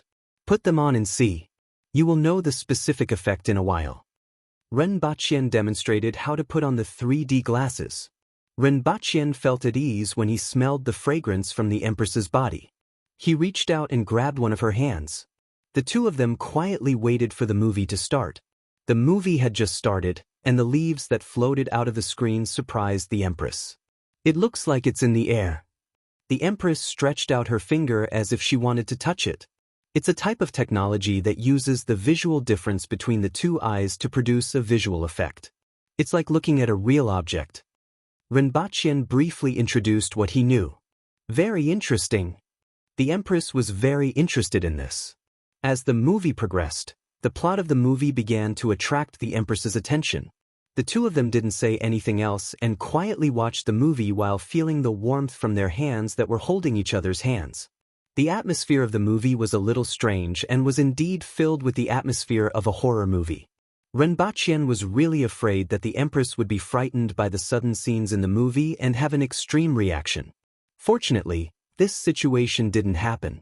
It wasn't until a character approached a rolling washing machine that a palm and flames suddenly shot out from inside. The Empress subconsciously flicked her finger at the moment the palm came over. Rip! Along with a slight sound, a big hole appeared in the position of the palm on the screen. "Your Majesty!" Renbachien didn't know whether to laugh or cry as he held the Empress's hand. There was a big hole in the screen, so the movie naturally couldn't be watched anymore. Even though the theater immediately arranged for other theaters, the two of them weren't interested. "Let's go back." The Empress was a little disappointed, but she couldn't say anything since she had ruined the movie. The two of them drove all the way back. When they passed a junction, an ear-piercing sound of tires could be heard. They saw a construction truck directly colliding with Renbachien's car. F***ck. Renbachien cursed. He stepped on the accelerator and felt the car shake violently. Then, the sky spun and the whole car was sent flying. Chapter 503. The other party is here. 4 minutes and 10 seconds to reach Junction A. There will be a 30-second red light. We must succeed. Hearing the voice coming from the walkie-talkie, the man's eyes lit up and he smiled. "I'm a professional." Tossing the walkie-talkie on the passenger seat, the man took out a cigarette, lit it, and put it in his mouth. He looked at the time again before stepping on the accelerator. 3 minutes left. The current speed is 35 kilometers per hour.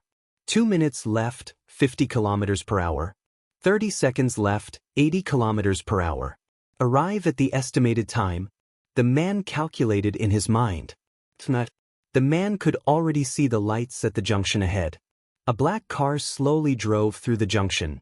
The timing was just right. For this moment, he had traveled this road 5 times that night to accurately calculate the starting position and speed at each time to ensure that he would arrive at the destination within 3 seconds. "It's the target." After the man confirmed that there were no other cars behind the other party, he did not slow down at all. Boom! As the car vibrated, the other party flew out as expected. And the position was just right. As a precaution, he had installed a rack at the back of the car. His center of gravity was mainly on the top of the rack. If the position was wrong, he would have to make an emergency turn and use the center of gravity of the rack to flip the car, directly squashing the other party into a discus. However, there was no need for that now. With a smile on his face, the man stepped on the accelerator and continued to ram. He even made a slight change in direction. As long as he could ram the other party into the wall on the side of the road, the other party would definitely die. 5 million in hand, the man thought to himself. Then, at this moment, his eyes narrowed. He saw that when the car tumbled in the air, the already deformed door flew out, and then a red shadow appeared outside the car like a ghost. The car seemed to have been stopped in time, and the momentum of the tumbling had completely disappeared. It just floated in the air. Looking closely, the woman in red was holding the hood of the car with one hand in the air. The Audi A6, which weighed close to 2 tons, was lifted several meters into the air like a toy. Impossible! The man's pupils shrunk to the size of a needle. The scene in front of him was impossible. Absolutely impossible. Even seeing a UFO was more believable than the scene in front of him. He was not the only one who was shocked.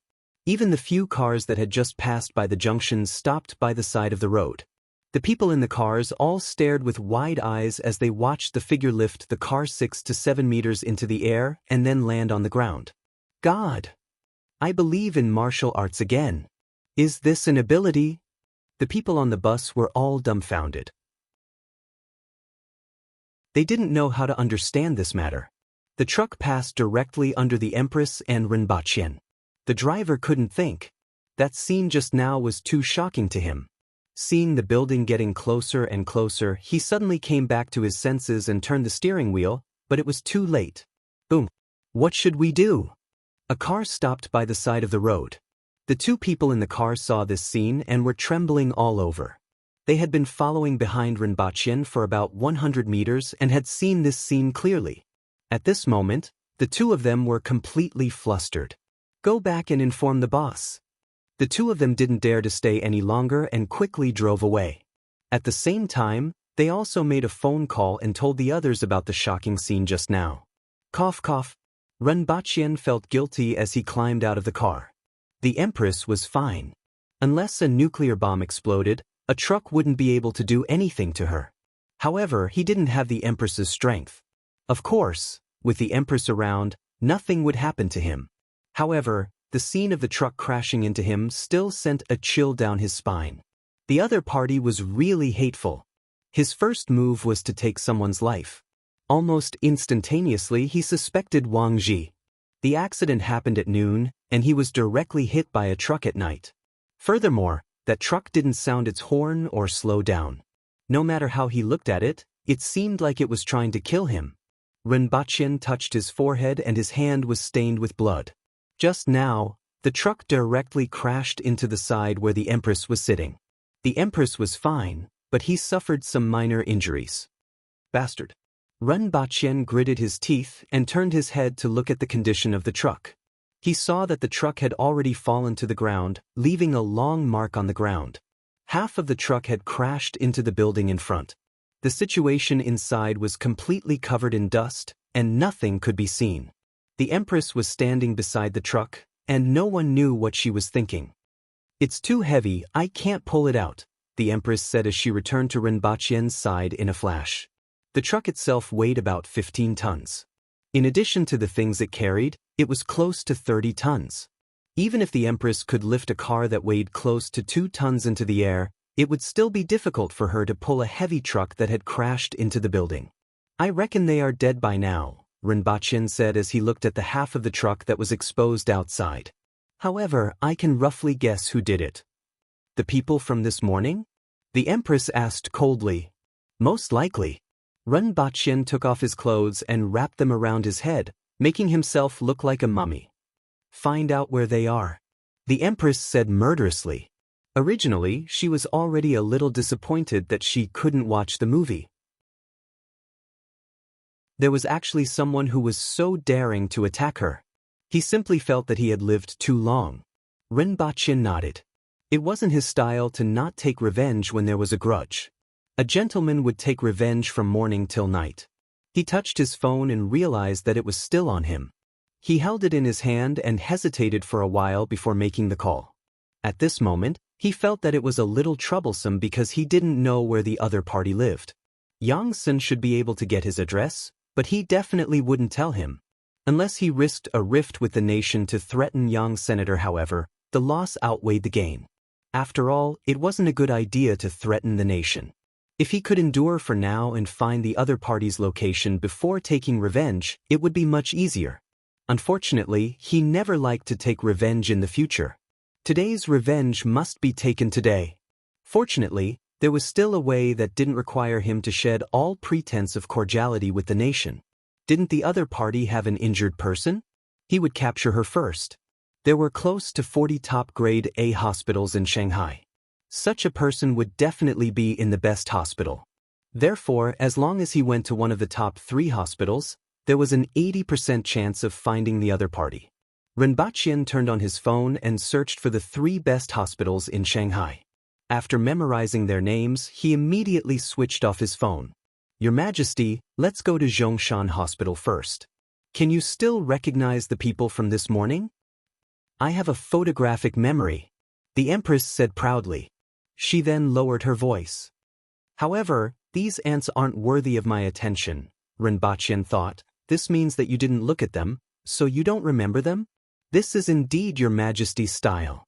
Let's wait for a few minutes and see if anyone comes to investigate. Renbaqian looked around and saw a few cars parked by the roadside in the distance. Your Majesty, are there any problems with these people? The Empress glanced in that direction and said faintly, they are all ordinary people. Let's wait then. Perhaps someone from the other party will come to investigate. After Renbaqian finished speaking, the 2 of them hid in the shadows by the roadside. After a while, there were indeed people who came to investigate, but they were indeed ordinary people. One by one, they approached cautiously while making calls. Soon after, police cars and ambulances quickly arrived at the scene. Let's go, Renbaqian said. It seemed like he had to try his luck at the hospital. As soon as he finished speaking, the Empress lifted him by the collar. Once again, he felt like he was riding on a cloud with strong winds blowing against his nostrils. Seeing that everything on both sides was rapidly retreating, the Empress then jumped onto a tall building and moved in the direction that Renbaqian had pointed out. Not long after Renbaqian left, a few people came to the scene. After understanding the situation, they quickly called Yang Sr. Accident? The truck directly hit the car and sent it flying? Are they all right? Qi Zixiao carried the car and flew 6 to 7 meters into the air. After that, the 2 of them left the scene, and their whereabouts are unknown. Yang Sen's heart trembled when he heard the contents of the call. He quickly hung up and called Renbaqian, but the other party's phone was turned off. It's over. Something big is going to happen. An hour later, Renbaqian and the Empress arrived at Zhongshan Hospital. After inquiring about the location of the special service ward, they walked toward that building. Just as they reached the bottom of the building, they saw a few people supporting a lady in a patient's gown and hurriedly walking out. When one of them saw Renbaqian and the Empress, his facial expression changed drastically. He repeatedly urged, "Quick!" At the same time, he and the other person beside him became vigilant. Chapter 504. Renbaqian knew that they were the people he was looking for just by looking at their vigilant attitude. He also knew that the incident this time was indeed caused by the people behind them. Otherwise, why would they rush out of the hospital at this time and have such a change in expression when they saw the 2 of them? There was no need to even ask. Renbaqian calmly walked toward them with a smile on his face and said, "You guys are really good people. You were afraid that I wouldn't be able to find them, so you specially sent them here." When the people opposite heard Renbaqian's words, their expressions changed drastically. They quickly stuffed the woman into the car and closed the door. The rest of the people didn't even get in the car, and the car immediately started moving. Leaving now? Without an experienced driver like me, what if you go the wrong way? Renbaqian moved his feet, and his body immediately bounced a few meters away and landed beside the car. Stop him! The few people outside the car immediately rushed toward Renbaqian. Renbaqian grinned happily. As a dignified man-will expert, he finally had the chance to make a move. Then, a red phantom flashed across the scene, and the few people immediately flew backward. Your Majesty, don't let the car go. Spare them. I want them alive. Renbaqian said somewhat resentfully. It seemed like it wasn't time for him to make a move yet. The Empress's body instantly disappeared and landed on the car that was already a few meters away. She then slammed her palm downward. Bang! Renbaqian could feel the vibration coming from under his feet. The windows of the Mercedes-Benz nanny van were all shattered. The cement below the car flew everywhere, and the chassis directly smashed to the ground. Looking from the side, the nanny van was directly smashed, and all 4 of its wheels were smashed into the ground. Other than the glass shattering, there wasn't much damage to the entire car. The few people lying on the ground hadn't lost consciousness yet, and they were completely dumbfounded when they saw this scene. Needless to say, the surrounding people were even more shocked.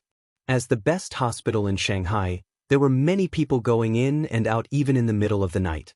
This move of the Empress made everyone who saw this scene dumbfounded. Ren Baqian turned his head to take a look. There weren't many people, but there were more than 10 of them. The impact of this situation was pretty bad, but he was also forced to do this. Who did he offend by driving home? Ren Baqian went forward and opened the car door. There were only 3 people in the car: the driver, the woman who was helped into the car just now, and the other female bodyguard. All of them widened their eyes and looked at him in horror. Taking a closer look, it was a girl about 16 or 17 years old. She was dressed in loose clothes, and one of her hands was fixed in a cast.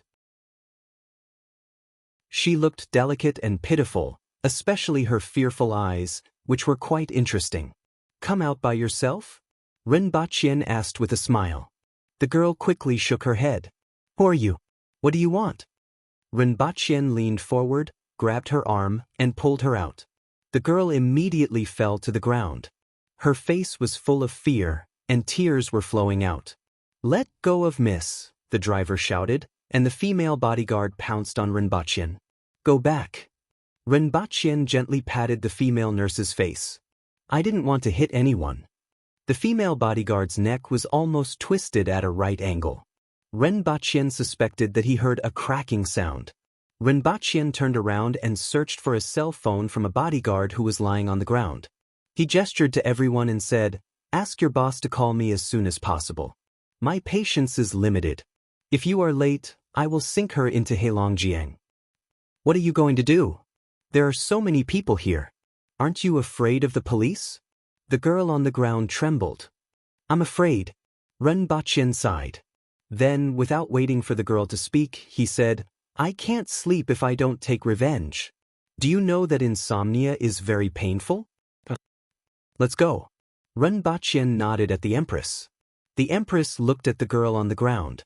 She grabbed her leg with one hand and Ren Baqian's collar with the other. In an instant, the 3 of them disappeared into the night. Just as the girl screamed, the Empress shook her hand. Immediately, the girl felt as if all the joints in her body had broken apart. She could only let out groaning sounds that were not suitable for children. "Let's find a roof," Ren Baqian said. After a while, the 3 of them landed on the roof of a 10-story building. "What's that smell?" Ren Baqian smelled a foul smell as soon as he landed. Following which, he looked at the girl who was paralyzed on the ground with disdain. At this moment, the girl on the ground couldn't care less about these things. First, she was forcibly taken away from the car. Then, she was grabbed by the feet and rode on the clouds. She could only watch as the tall buildings and the ground below swept past her head. It was already good enough that she didn't faint. Just as the Empress put her on the ground, she started to cry.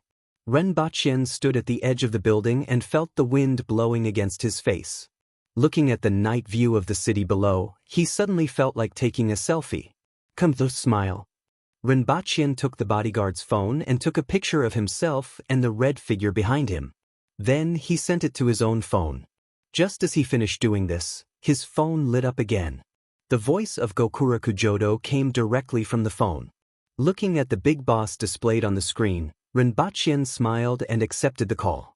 Only a faint breathing sound came from the other end of the phone, and no one spoke.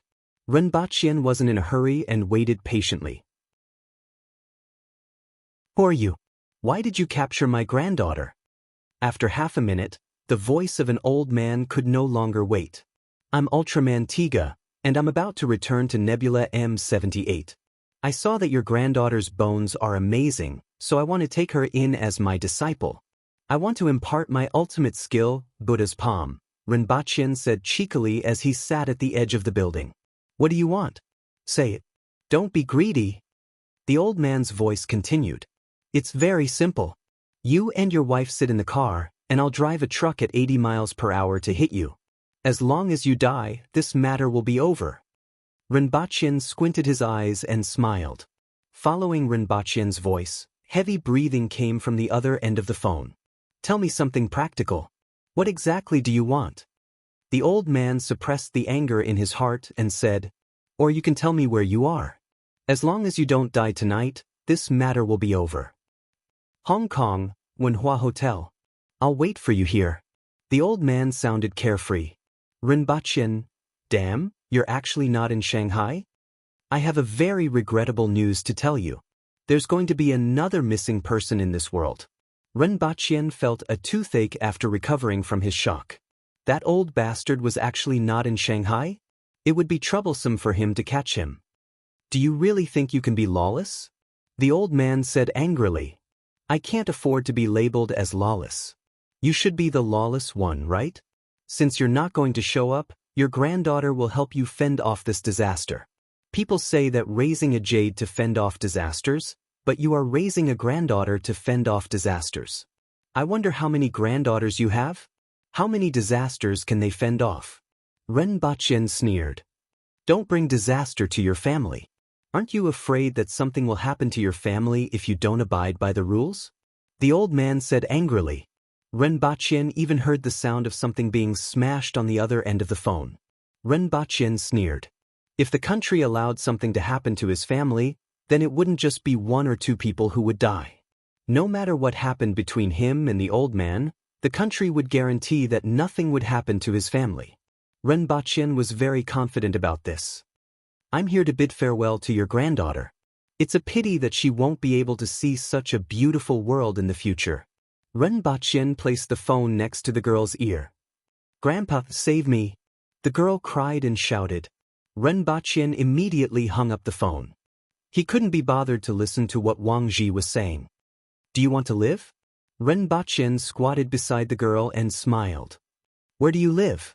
Rinpochen's smile was like that of a demon in the eyes of the girl. She shouted hoarsely, If you kill me, Grandpa will avenge me. Do you really think your grandpa can avenge you? Or does he have the ability? Rinpochen asked with a smile. He definitely will. The girl's face was full of fear, but her voice was firm. What a pity.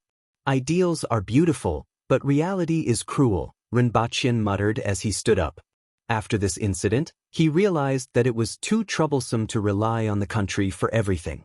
Although he didn't provoke others, there would always be all sorts of things that came to him.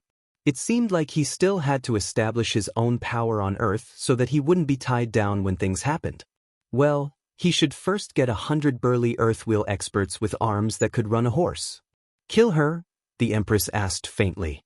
The fear on the girl's face deepened, and her whole body trembled.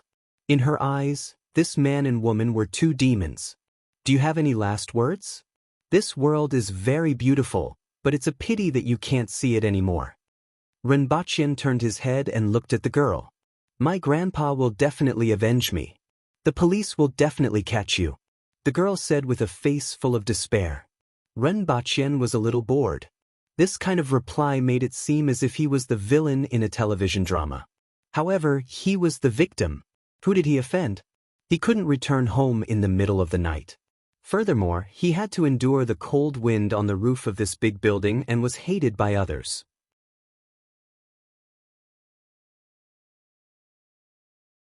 Chapter 505. You want me to make peace and release him?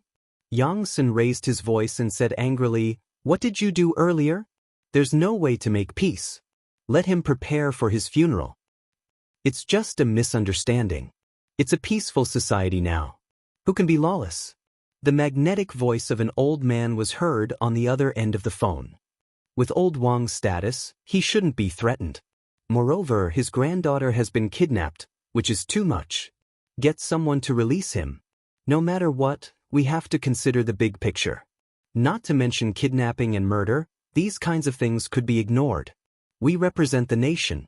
Is there really someone who wants to challenge the authority of the nation? Who is the other party? He's too daring. If something really happens to old Wang's granddaughter, it will be a disaster. Does he really think he's the Monkey King? Even the Monkey King can't escape from the palm of the Buddha, let alone a human. It's too late to talk about this now, I can't even find him. Yang's son had a headache. Get Wang Ji to live in seclusion and not reveal his whereabouts. So serious? The other person was surprised. He had said so much, but Yang Sun still said this. It seemed like the other party was really not to be trifled with. It's very serious. It's almost the same as what you said. Wang Ji has really done it this time. There are many things that I can't tell you. You will find out in the future, Yang Sun said.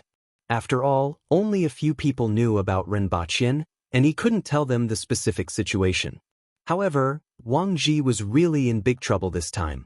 He was in the top 100 of the world's richest people and might even be at the top of the list. However, didn't you see who you provoked this time? The person on the other end of the phone still doubted whether Ren Baqian would be lawless. In fact, there was no doubt that he was really lawless. He more or less understood Ren Baqian's character. After all, there was a department that specialized in studying the two of them. Revenge was a certainty. It would be strange if he didn't take revenge. It wasn't an exaggeration to say that he would seek revenge for the smallest grievance. He didn't usually provoke others and rarely showed his face. However, if someone provoked him, he wouldn't show any mercy. The Jin family in S City was the best example. He directly exterminated the entire family, regardless of whether they were involved in the matter, regardless of whether they were male or female, young or old. His methods were truly chilling. Besides Ren Baqian, Qi Zixiao, who was beside him, couldn't communicate with anyone else. It was as if she viewed everyone else as ants. Not only were these two people very important, but their strength was also no different from Superman in the movies. Just today at the scene of the car accident, when the car flipped in the air, he instantly got out of the car and jumped 6 or 7 meters high while carrying a car that weighed nearly 2 tons. Was this something a human could do? Even though he already knew Qi Zixiao's strength, he was still shocked. He had seen it all through the surveillance camera. Even though he had already known the other party's strength, he was still shocked.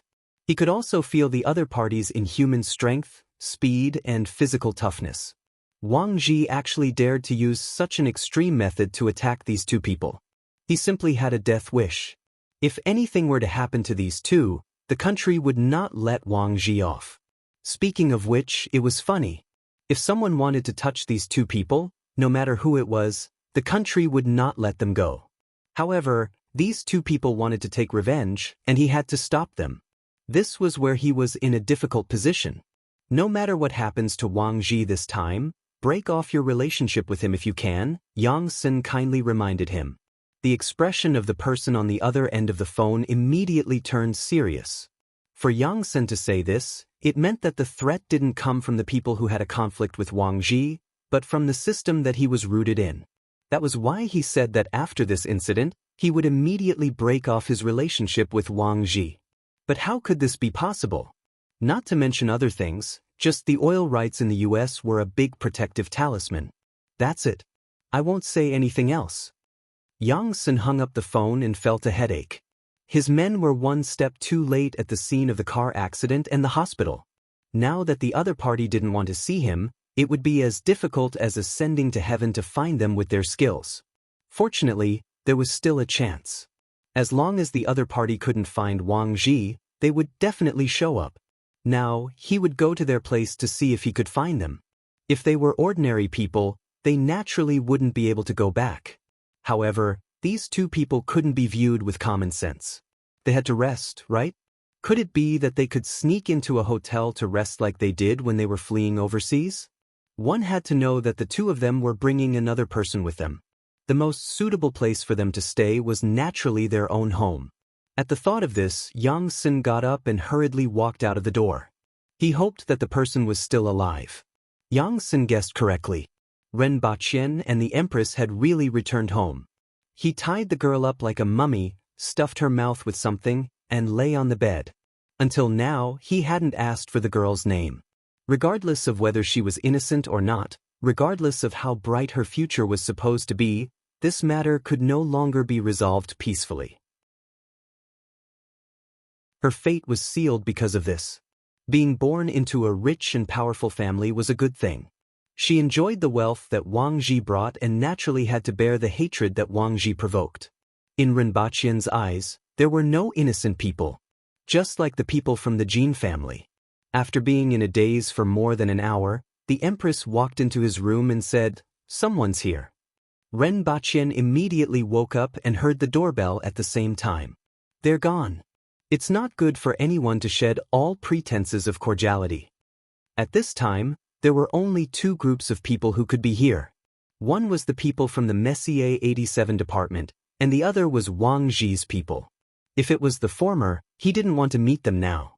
At this time, downstairs, Yang Sun pressed the doorbell for a long time. Seeing that there was no response, he gestured to the young man beside him. He immediately took out a tablet and pressed it for a long time. Then, the smart door lock made a slight click. Yang Sun pushed the door open and saw that the villa was deserted. "Mr. Ren, can you say a few words?" Yang Sun shouted. "No matter what, the country has its laws. I know that you are angry now, but there are other ways to solve this matter other than purely relying on force. Force can't solve all problems. The country will definitely give you an explanation for this matter." Rinpoche, who was on the roof, curled his lips when he heard the voices in the villa. Force indeed couldn't solve all problems, but it might be the most convenient and satisfying way to solve them.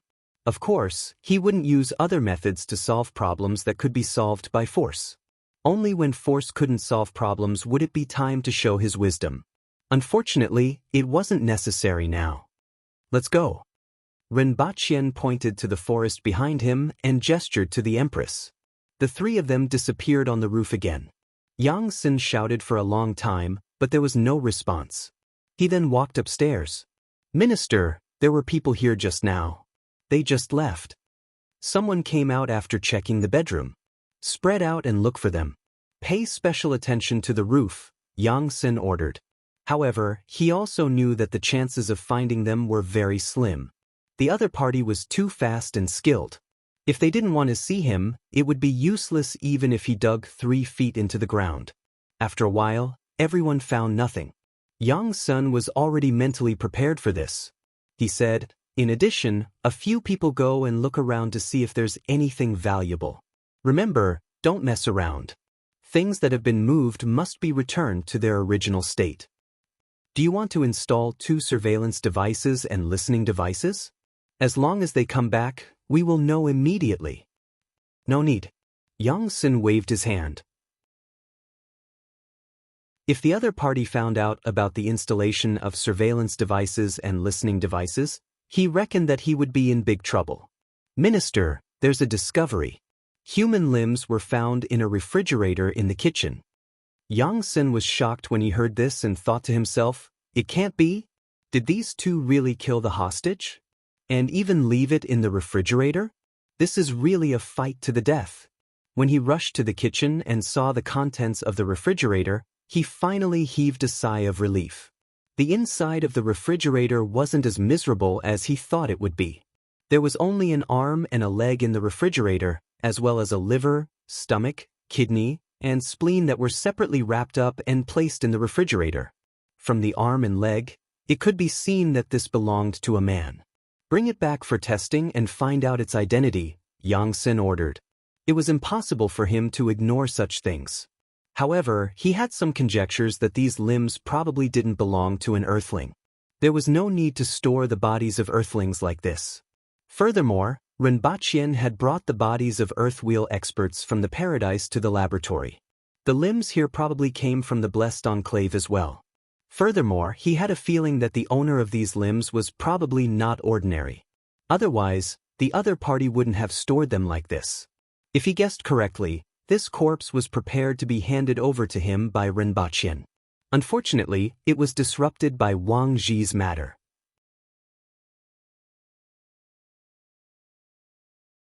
Chapter 506. After Yang Sun and the rest left, Rinpoche returned to the villa. "You're still acting like a thief when you're back home." Rinpoche was a little puzzled. Then, he shifted his gaze to the girl who had already given up struggling. "If it wasn't for you and your grandfather, why would I have to do this?" After walking 1 round upstairs and downstairs, Rinpoche realized that Ting Yu's limbs and internal organs had disappeared from the fridge. He didn't care about this. After all, he had originally intended to bring them to the laboratory. But even so, he still had to talk to Yang's son about it in the future. Did he think it was his own house just because he wanted to take it? When he returned upstairs, Rinpoche realized that the Empress had thrown aside many things in her cabinet. Among them were the lipsticks and cosmetics that he had bought. What's wrong? Rinpoche was astonished. Someone touched you, I can feel it. Looking at the Empress's expression, it was obvious that she wasn't very happy at this moment. Although it didn't seem like a big deal and it was just touched by someone, don't forget her identity. After all, she was the emperor of a country. How could she not be concerned when her things were touched by a stranger without her knowing? I will find trouble with Yongsan later, Rinpoche consoled her. He leaned against the door and looked at the Empress, who was sitting on the bed. What else are you looking at? The Empress raised her head in dissatisfaction. Good night, Your Majesty. Rinpoche placed his hand on his chest and bowed. After sleeping for an unknown number of hours, he woke up and saw that the sky outside was already bright. After charging the bodyguard's phone, he turned it on and saw a series of text messages and missed calls. Not long after, his phone rang again. Rinpoche picked it up and saw that the name displayed on the screen was Director Wang. Yesterday, he had taken the time to learn more about Wang Ji and his company. He had a better understanding of the Wang father and son. If he wasn't wrong, this Wang was Wang Ji's son and the girl's father, Wang Xuanli. Mr. Rin? I think we can talk. Rinpoche had just picked up the phone when he heard a voice from the other end. Actually, it's just a small misunderstanding between us. There's not much conflict between us. I think we can resolve this misunderstanding.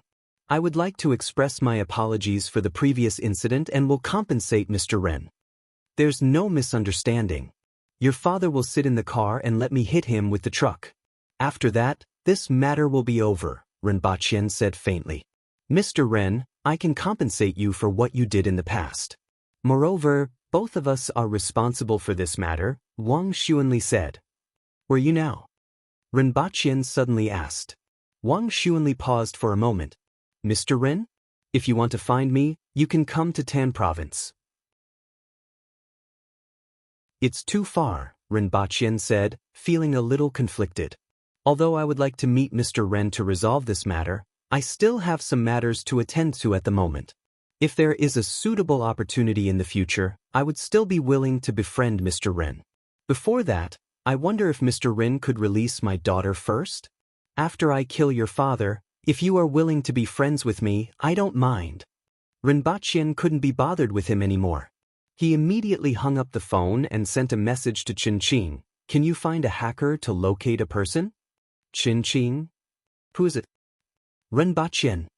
What happened? Find someone's location.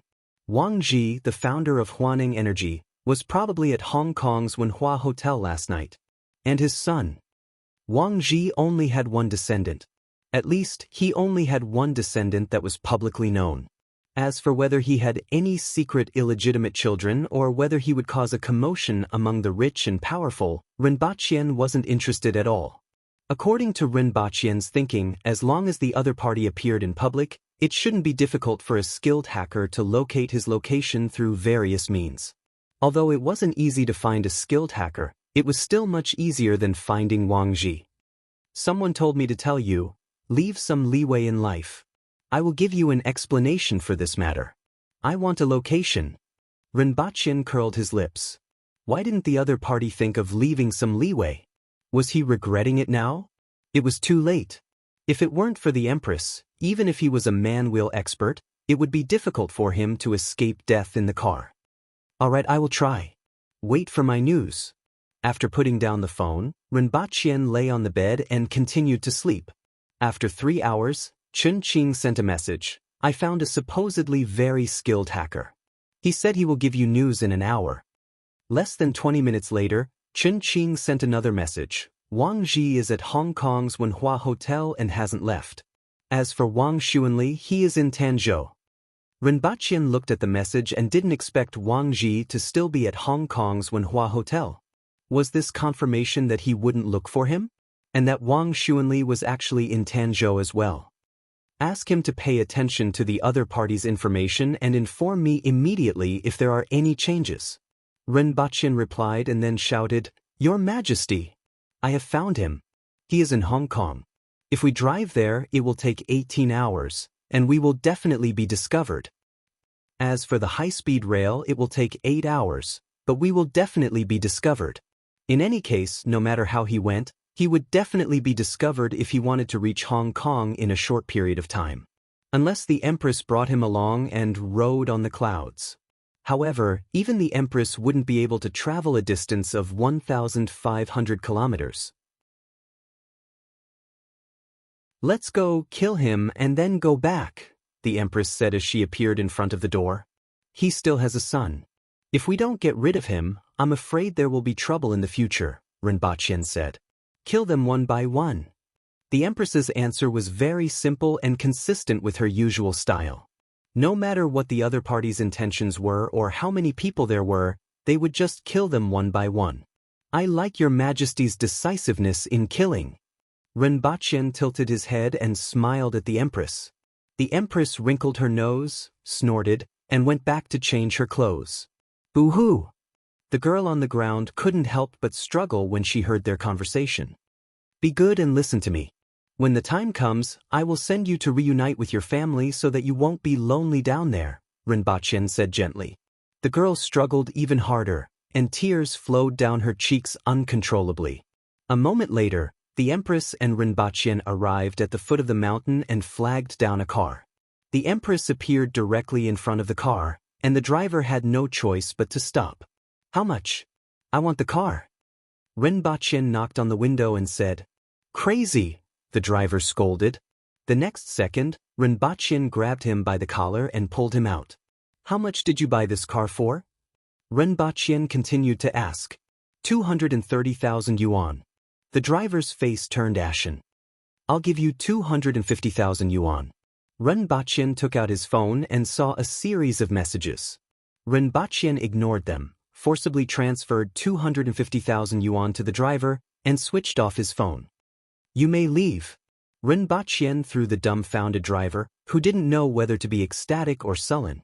He drove more than 200 meters back to the road up the mountain, threw the girl in the bushes into the car, and drove all the way south. In order to prevent being discovered too early, Ren Baqian even found a small shop and bought 2 masks to wear. The Empress wore Tangsengs and Ren Baqian wore Zhu Beiji's. No one said that Zhu Beiji didn't want to eat Tangseng's meat. Ren Baqian laughed mischievously. His voice sounded a little muffled behind the mask. It wasn't illegal to wear a mask while driving, but it was easy to get beaten up with a pig's head, and it was a little stuffy. Less than an hour after Ren Baqian left, the driver that he had thrown onto the road was found by the people from the Messier 87 department. After all, it was easy to get hold of Ren Baqian's bank transfer information.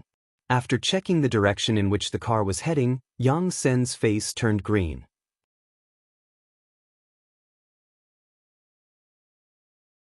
Chapter 507. It seems that he really won't stop until he's dead. One of them was Wang Ji, and the other was his son, Wang Xuanli. At this time, both of them were frowning. This person's identity is a bit strange. On the surface, he looks like a young man who got rich by chance, but he was able to swagger back after killing the entire Jin family. Now, he's also so fearless. There's a big problem with this. After all, our Wang family is not a small force like the Jin family. Even if he has something more important than oil in his hands, it is impossible for the people above to tolerate him so much. He is not a fool.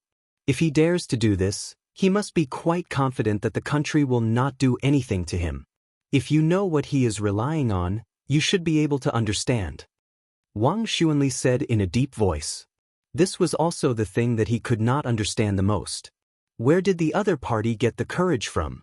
What was the other party relying on? He dared to touch the top 100 richest people in the country? No matter what, you just need to remember that only the living have value, Wang Ji said unhurriedly. No matter what the other party was relying on, as long as the other party was dead, he would have no value. Without value, naturally, no one would care how he died. Then the baby. Wang Xuanli hesitated. It depends on fate. If the other party is willing to talk, then it's okay. But the other party has no intention of talking at all. What happens to the baby depends on her luck, Wang Ji said decisively. I contacted the police, but it was suppressed. You don't have to worry about this matter. Wang Ji snorted coldly. Wang Xuanli hesitated for a moment and finally sighed. The baby is my daughter. With the Wang family status and the kidnapping, no matter where the police were, they would not neglect it. But at this time, it was suppressed by someone. It could be seen that there was a problem. He did not know who intervened in this matter. The baby is also my granddaughter. But now the other party obviously does not want to talk, and even the police have suppressed it. This matter can't be solved by ordinary means, Wang Ji said in a deep voice. Wang Xuanli still had a sentence in his heart. Father, you chose the wrong method from the beginning. After hanging up the phone, Wang Ji pondered for a while and dialed a number. He said respectfully, Old Su, do you have any clues? I can't help you with this. Take care, the old man on the other end of the phone said. Wang Ji's heart trembled. For someone of Elder Su's status to say something like that, it seems like the person behind that person must have reached the heavens. You should go into hiding for now and see if there's any chance to turn things around, Elder Su added before hanging up the phone. Wang Ji's expression changed as he held the phone. At this moment he really regretted it. He thought that it was just a dog that bit people, so he would just kill it. He didn't expect that the dog was actually Sun Wukong. However, he soon gritted his teeth. Since other methods didn't work, he might as well continue down this path. For me to be able to live to this day and sit in this position, I didn't grow up eating plain rice. Following his soft call, a young man pushed open the door and walked in. Boss, have you contacted him? Wang Ji asked. I've contacted him. He's a Vietnamese, and it's said that he's quite strong. However, their asking price was very high, at least twice the normal price. The main thing is that it's very risky to enter the country, the young man said in a low voice. Give it to them. Wang Ji leaned back in his chair and said, Give them 3 days' time. I'll contact them again. If they can save the baby, give them double the price. Understood. Pour me another cup of tea. After saying that, Wang Ji leaned back in his chair. The other party was very strong, but no matter how strong they were still afraid of bullets. As for what would happen after the other party died, that was a matter for the future. The other party's death was better than his own death. In his opinion, since he had already used external forces, the matter should be resolved just like that. Professional matters should be handled by professionals, and naturally, there would be professionals for killing people. However, he still felt a little uneasy in his heart. What the bodyguard behind the other party said that day made him feel a little incredulous. At night, his plans were suddenly disrupted. Mr. Wang, there are some matters that require your assistance in the investigation. Please come with us. Can't I do it here? Wang Ji asked calmly as he faced the sudden appearance of a few policemen. In his heart, he was thinking that someone was going to make a move on him. Although your identity is special, no matter who you are, you have to go to the police station to assist in the investigation. Wang Ji and Wang Xuanli are being detained for suspected economic crimes. Ren Baqian turned on his phone after arriving in Shenzhen. He was stunned when he saw the text message. No wonder there weren't any interceptions along the way. He was already prepared to be intercepted. He didn't expect Yang Sen to actually do this again. Ren Baqian's facial expression changed. The previous one was different from this one. The previous one was just a small fry and didn't affect him much. Naturally, he didn't care about it. However, this time, Wang Ji was courting death. Let's cross the sea. Ren Baqian switched off his phone after sending another text message. He then turned around and said to the Empress. The Empress glanced at the girl who was tied up in the back seat and asked, She brought it too? Let me handle it. Ren Baqian drove the car to the suburbs, took out a shovel from the trunk, and dug a hole in the ground. Soon after, he pulled out the terrified girl who knew what he was doing and kept struggling out of the car. Don't be afraid. There's no pain in heaven, and you won't be alone, Rinpoche said gently. Rinpoche said gently. He didn't want to extinguish such a fresh and tender flower, but he also didn't want to leave an enemy behind. After Rinpoche finished speaking, he raised his hand and slapped the back of the girl's head. Bang! A moment later, Rinpoche filled the hole and patted the soil to make it solid. I feel like I'm the antagonist boss. I feel a little guilty. Rinpoche felt a little regretful. After all, he had just extinguished a flower bud. The Empress rolled her eyes. She didn't feel anything about his nonsensical moaning. Wasn't killing people as natural as eating and drinking? The Empress carried Rinpoche and landed on the other side of the river more than 100 meters in front of her in just a few flashes. The surface of the river behind her seemed to have exploded and shot up into the sky, attracting the attention of many people. However, very few people saw the Empress's silhouette.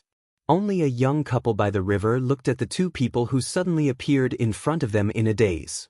They almost lost their ability to think. Good evening. Rinpoche chuckled as he was carried by the Empress. He didn't care how strange it was to be carried by a woman at this moment. In the next second, the two of them disappeared in front of the young couple. After a long time, the young couple screamed, "Ghost!" and scrambled away. At the Hong Kong police headquarters, Yang Sen stood in a room. In front of him was a piece of glass, and he could see the scene on the other side. At this moment, Wang Ji was sitting there. No one was giving him a statement. He was the only one in the entire interrogation room, but he didn't feel anxious at all. Instead, he closed his eyes and rested. On the other hand, Yang Sen was thinking about the content of the phone call he had just received. This is the remains of the corpse of a god. The first sentence almost scared him to the point that he stopped breathing. Of course, it's definitely not what you think. It's just that in the eyes of humans, this person could already be considered a god when he was alive. The time of death should be about half a month, but there's no decay. There's a very strange substance protecting his corpse. However, this substance is decreasing with the passage of time. According to estimates, it will disappear in about a year. The reason why I say this is the corpse of a god is mainly because of the thing contained in this corpse. His DNA is different from humans. Generally speaking, the more complex a creature is, the more junk DNA it carries. It is precisely this uncoded, useless DNA that helps higher organisms evolve into complex organisms. However, the amount of junk DNA in this body was much less, which was different from the conclusion of the current research. I'm guessing that this corpse was already evolving in another direction when it was alive, and this evolution direction is more pure. Even now, Yang Sen could not forget how he felt when he received the call. Even now, his heart was still trembling. Boom!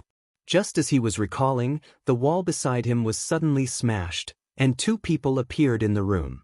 I hit the wrong wall. It's a little crooked. Over there. Rinpoche looked around, pointed in the direction of the glass, and spoke. He acted as if he didn't see Yang Sen, who was right in front of him.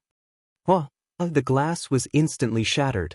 A red shadow passed through the room and smashed the wall on the other side.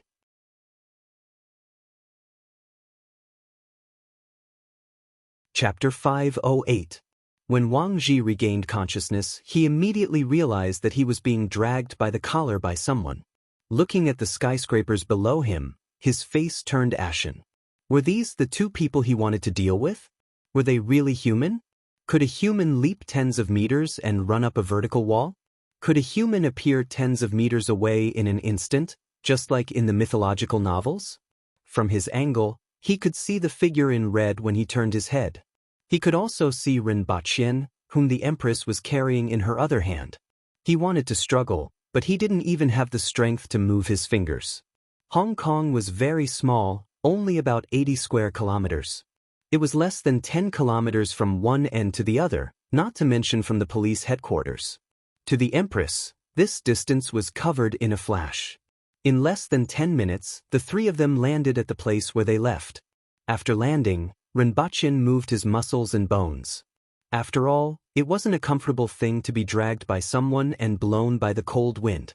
Then, he turned to look at Wang Ji, who was paralyzed on the ground, and asked, Are you surprised? Very surprised? Are you really human? Wang Ji's face was pale and his forehead was covered in sweat. He knew the identity of these two people, but he couldn't believe that they were the people he wanted to deal with. Didn't you already know? Ren Baqian said as he twisted his neck. I haven't seen someone so bold in a long time. I can't hide the fact that I was captured by you. I can guarantee that I won't seek revenge on you. If you have other requests, I can also satisfy them. Wang Ji suppressed his trembling voice and said, Do you think I ran all the way from Shanghai to Hong Kong just to rob you? Ren Baqian squatted in front of him and asked with a smile. You can't hide it. If I die, you will be in big trouble, Wang Ji begged in a low voice. I don't need to hide it. Someone will help me hide it. As for big trouble, it's nothing. You overestimate yourself, Ren Baqian said. Be a good person in your next life. Good people will be rewarded. For example, I help an old lady cross the road when I have nothing better to do. Bad things never happen to me. After finishing his words, he ignored the other party's reaction and slapped Wang Ji's head. The force of a few hundred kilograms made Wang Ji spurt blood from his mouth and nose in an instant. Next, they continued to dig holes and bury them. Just as Ren Baqian poked an object with the crowbar, he suddenly realized that the object moved. It was the girl from before. An illusion? Ren Baqian had just thought of this. Logically speaking, that slap should have killed him. He was confident in his own strength. Even if his palm didn't kill him, he should be dead after being buried for more than an hour, right? However, just as he was thinking about this, the girl's body moved again. He really didn't die? Ren Baqian was astonished. He didn't die from his own palm strike, and he didn't die after being buried for so long? This thought emerged in Ren Baqian's mind. He jumped into the pit and brushed off the soil on the girl's face. He stretched out his hand and found that she was indeed still breathing. Or is this girl really not destined to die? Ren Baqian squatted on the ground and rubbed the stubble on his chin. Your Majesty, that one didn't die. Oh, the Empress replied nonchalantly. Kill him again? Ren Baqian was a little hesitant. Killing someone once wasn't enough, and he still had to kill someone a second time. He couldn't bear to do it. After all, she was still an underage girl. Previously, he already felt a little guilty. If he were to kill her again, it wouldn't be justifiable. Furthermore, he had recently come into contact with that naggy monk, Su Wen. He had also started to pay attention to these metaphysical things. This matter made him ponder over it a little more. At this moment, that trace of guilt in his heart sprouted in his heart and weighed down on one end of the scale. Keep her, bring her back to Deyo and let her fend for herself, Ren Baqian muttered. He pulled the girl out of the pit and threw Wang Ji into it. One pit for each radish, one goes in and one comes out, Ren Baqian muttered as he filled the pit with soil again.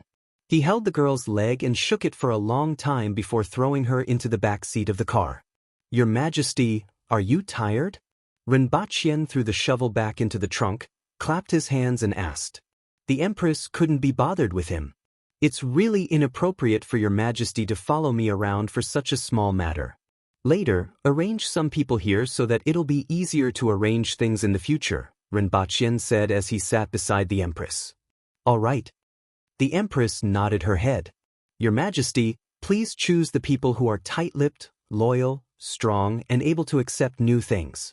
At the very least, they should be able to learn and understand the weapons and equipment on Earth so that they won't be shot down by machine guns.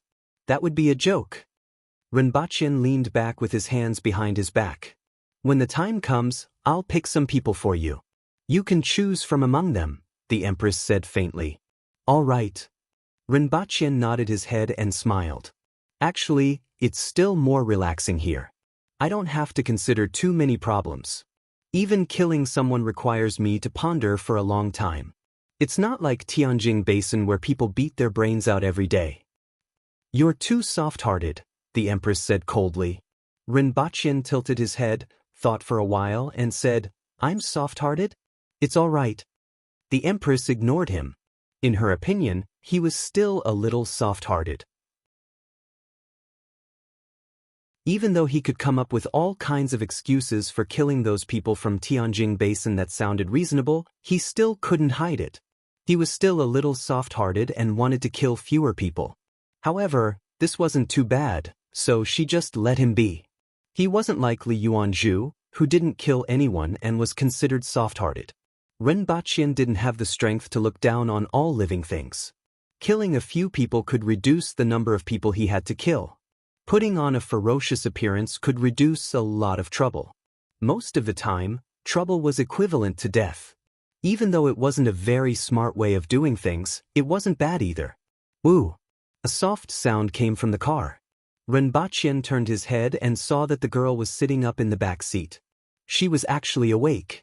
She didn't run away or scream. She just sat there in a daze. Ren Baqian was a little curious. This girl actually had such a reaction after coming back to life? He got up and opened the car door to take a look. He saw that the girl was sitting there in a daze. She didn't speak or move. Ren Baqian stretched out his palm and waved it in front of her eyes. The girl's eyes moved, turned her head to look at him, and then lowered her head to look at her muddy palm. Is she stupid? Ren Baqian's mind was filled with a series of question marks. Was she stupid because of his slap? Or did the lack of oxygen in the soil hurt her brain? Or was it both? However, he couldn't be bothered to think about her. He shouted at the Empress, "Your Majesty, let's go. There's still one more." Along the way to Tanzhou, Ren Baqian used the rearview mirror to observe the girl from time to time. She was still in the same daze as before. Occasionally, she would look at the Empress, look at Ren Baqian, or lower her head to look at her palms. She would touch her face with her hands and pat the mud off. "Do you hate me?" Ren Baqian casually asked as he drove. "Did?" The girl dragged out her tone and asked doubtfully. "Your name? Name? She seems to be really stupid." Ren Baqian used the rearview mirror to observe her for a long time. He felt that she wasn't pretending. At least, the dullness in her eyes didn't seem to be fake. If a 16 or 17-year-old girl like her could deceive him, then it could only be said that all women were born to be drama queens. That's good. It's good to be a little stupid. Fools live much better than ordinary people, especially this kind. Ren Baqian smiled faintly. After driving for 8 hours, Ren Baqian was finally stuck in a traffic jam as he approached the highway junction of Tanzhou. Or rather, the other party had been waiting here for a long time. "Mr. Ren, let's go back to Shanghai. If he continued, it would be too much. I can guarantee that he won't have the chance to trouble you again." Yang Sen knocked on Ren Baqian's car window and said, after which he saw the girl sitting in the back seat. Astonishment flashed across his eyes, but he also felt slightly gratified. In the end, the person in front of him didn't kill the girl.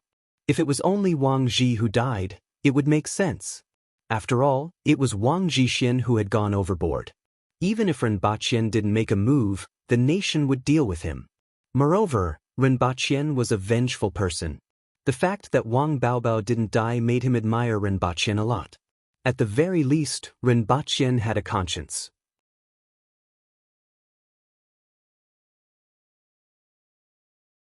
Chapter 509. In the end, Ren Baqian wasn't able to kill Wang Xuanli. With Yang Sen blocking his way and his promise that Wang Xuanli wouldn't have a chance to retaliate, Ren Baqian finally took a step back after burying the culprit, Wang Ji. It was impossible to say that he wasn't discovered on his way to Hong Kong.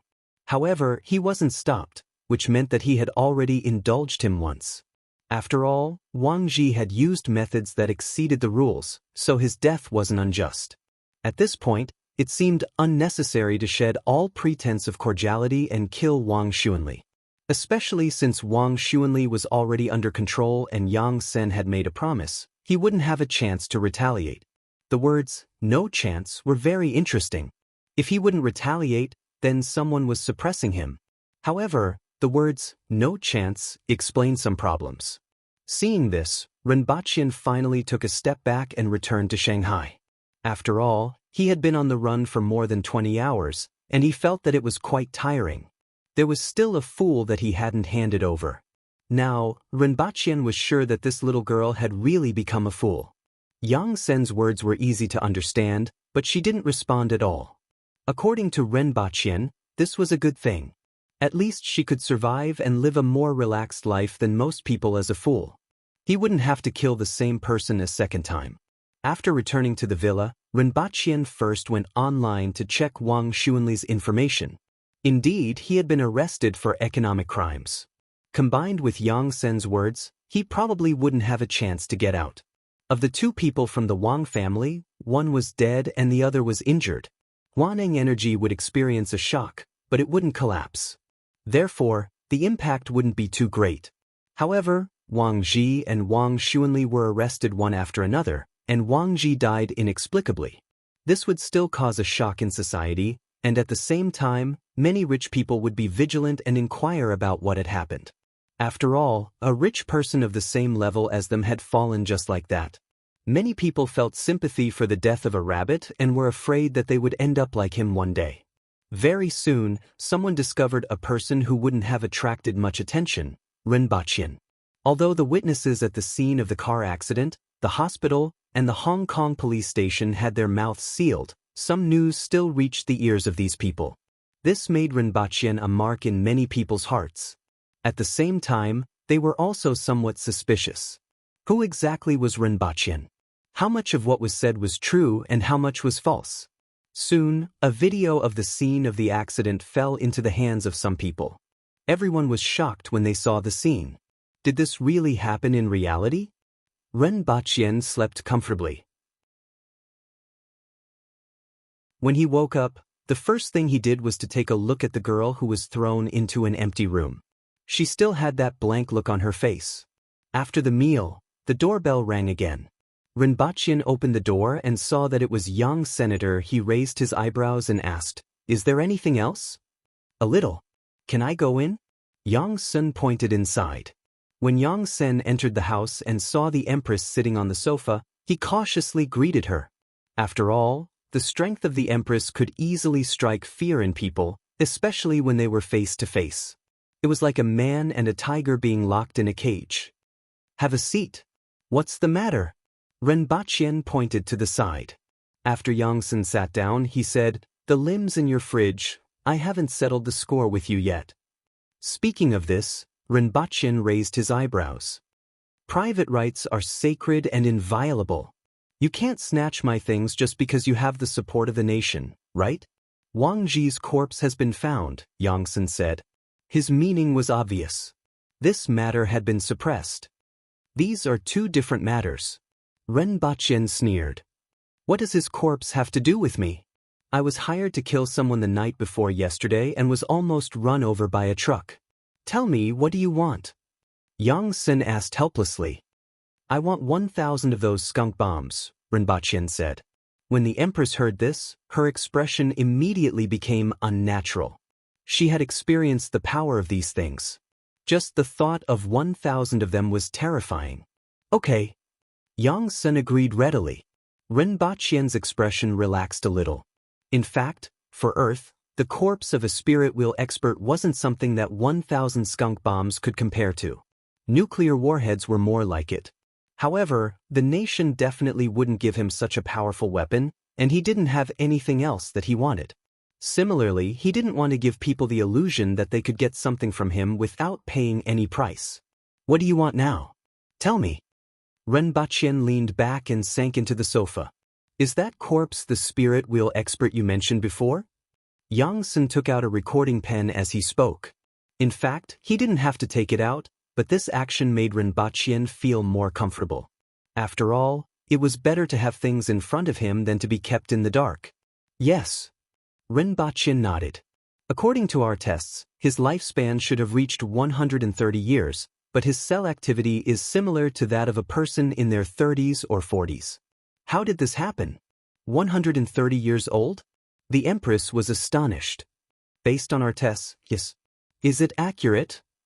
"It should be accurate. After all, we can roughly determine the age of an item from hundreds of millions of years ago," Ren Baqian said. "What's wrong?" "Teng Yu became famous 40 years ago as a genius.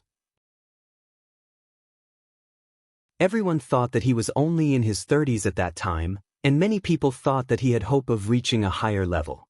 I didn't expect him to be 90 years old. The Empress sneered. Everyone has been deceived. Ren Baqin had a strange look on his face as he had never heard of such a thing. A 90-year-old man still hid his age and pretended to be a young genius.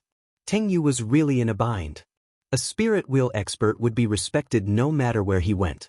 For him to actually do such a thing showed how obsessed he was with showing off. Of course, a 90-year-old spirit wheel expert and a 30-year-old spirit wheel expert were definitely different in the eyes of many people. After all, the latter had much greater potential. Even so, this person was really in a bind. We have detected a substance in his body that can maintain cell activity and delay cell death. We speculate that this substance has the effect of removing free radicals and providing energy. If there is progress in this area of research, I don't need to explain its importance. Mr. Rin should be able to understand, Yang Sen said. This was also the reason why he came here. When the results of the tests on this corpse were out, even the higher-ups began to pay attention to it. Ren Baqin was also very interested. No one could be indifferent to prolonging their lifespan. It should be the spirit, Ren Baqin said after some thought. As far as he knew, the biggest difference between a spirit wheel expert and an earth wheel expert was the use of the spirit. If the lifespan of an earth wheel expert was slightly longer than that of an ordinary person, it was because of their physical fitness. The lifespan of a spirit wheel expert was much longer than that of an earth wheel expert, almost double the lifespan. This should be related to the spirit. It should be something similar to the spirit, but there are some differences. It is more similar to the primordial spirit in novels. It can communicate with heaven and earth and can also condense heaven-grade weapons. Ren Baqin explained to Yang Sen's puzzlement. Heaven-grade weapons? The spirit and the vital energy of heaven and earth combine to condense a type of weapon. However, this is too far away for you, Ren Baqin said faintly. Following Ren Baqin's words, Yang Sen watched helplessly as a metal chain emerged from Ren Baqin's head. It twisted a few times like a snake before finally twisting into an S shape and then an M shape. Yang Sen stared at the top of Ren Baqin's head and said, "This is?" Ren Baqin was stunned. He stretched his hand toward his head, and the metal chain was about to retract.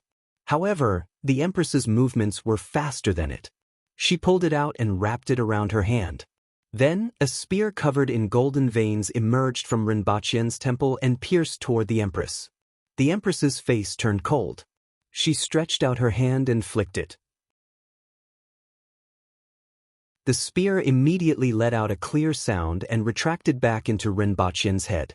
Yang Sen's eyes widened. He looked at the metal chain that was wrapped around the Empress's hand and asked hesitantly, "Can I touch it?" Ren Baqin promptly rejected. Did she think that it was a dog chain that anyone could touch? This is a heaven-grade weapon. As long as the person is alive, the heaven-grade weapon will exist. If the person is dead, the heaven-grade weapon will die, Ren Baqin said faintly. Yang Sen was a little surprised. According to their understanding, Ren Baqin's strength was similar to that of the selected experts. He should be at the man-will level and was at most a little stronger than those experts. However, according to what he said just now, this thing could only be condensed when one had reached the so-called spirit level, right? How did Ren Baqin improve so quickly? One had to know that after the selected experts broke through, it was difficult for them to improve. As he thought about it, Yang Sen took out a square plate from his bag and a handle at the bottom. In the middle of the square plate was a screen.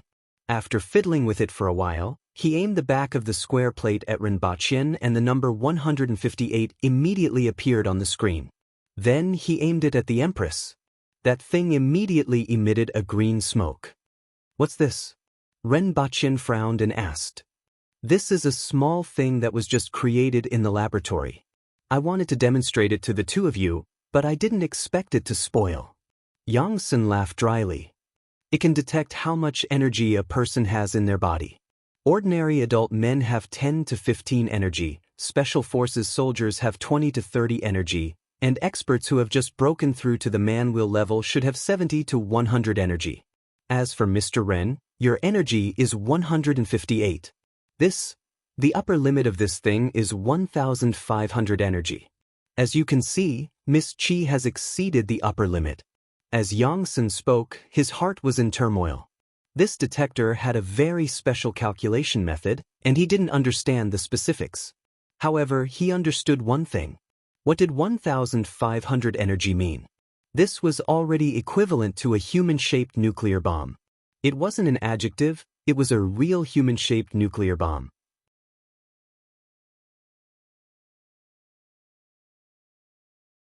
Chapter 5:10.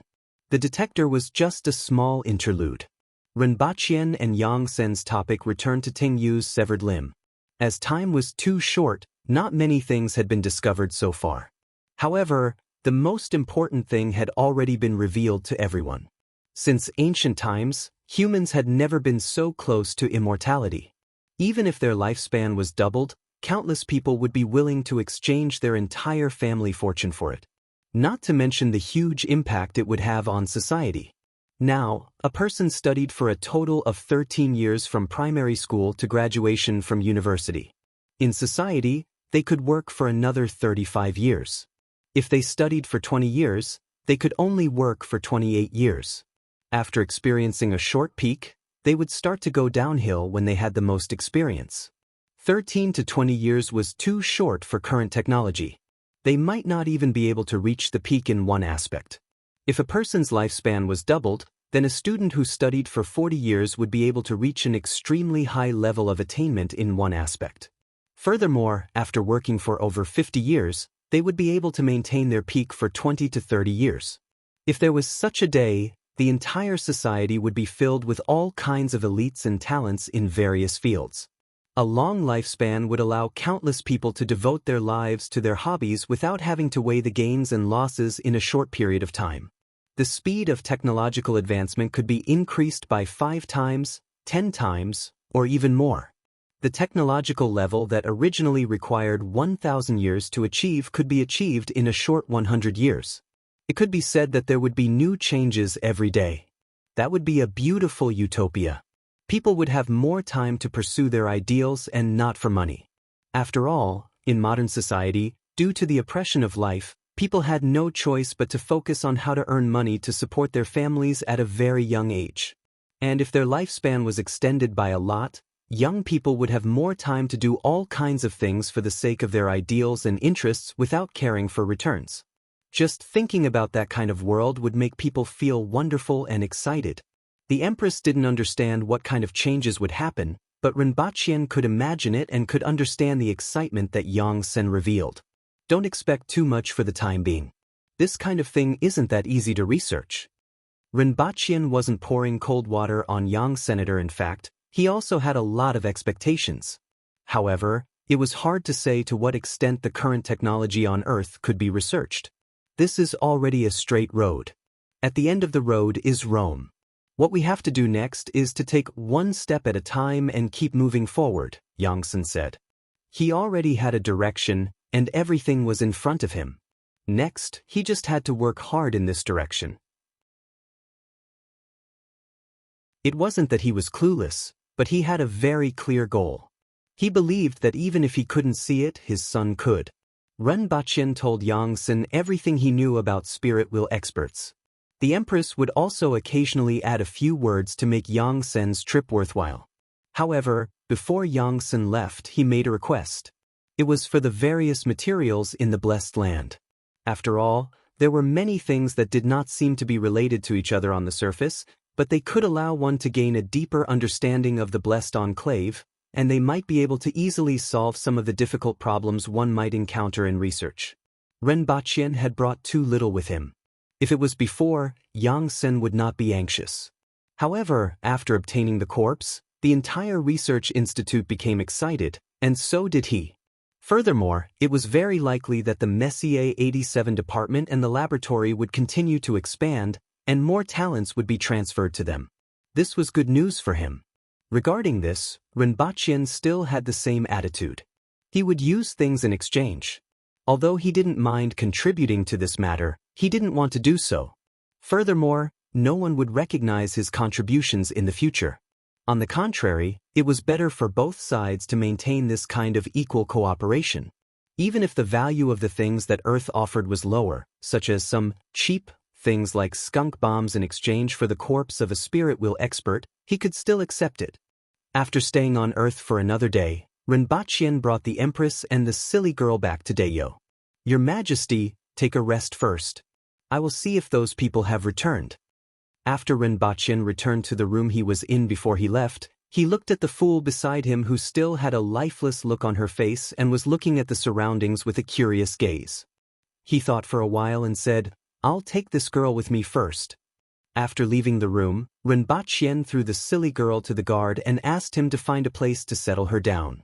Rinpoche was prepared to keep this girl for the time being.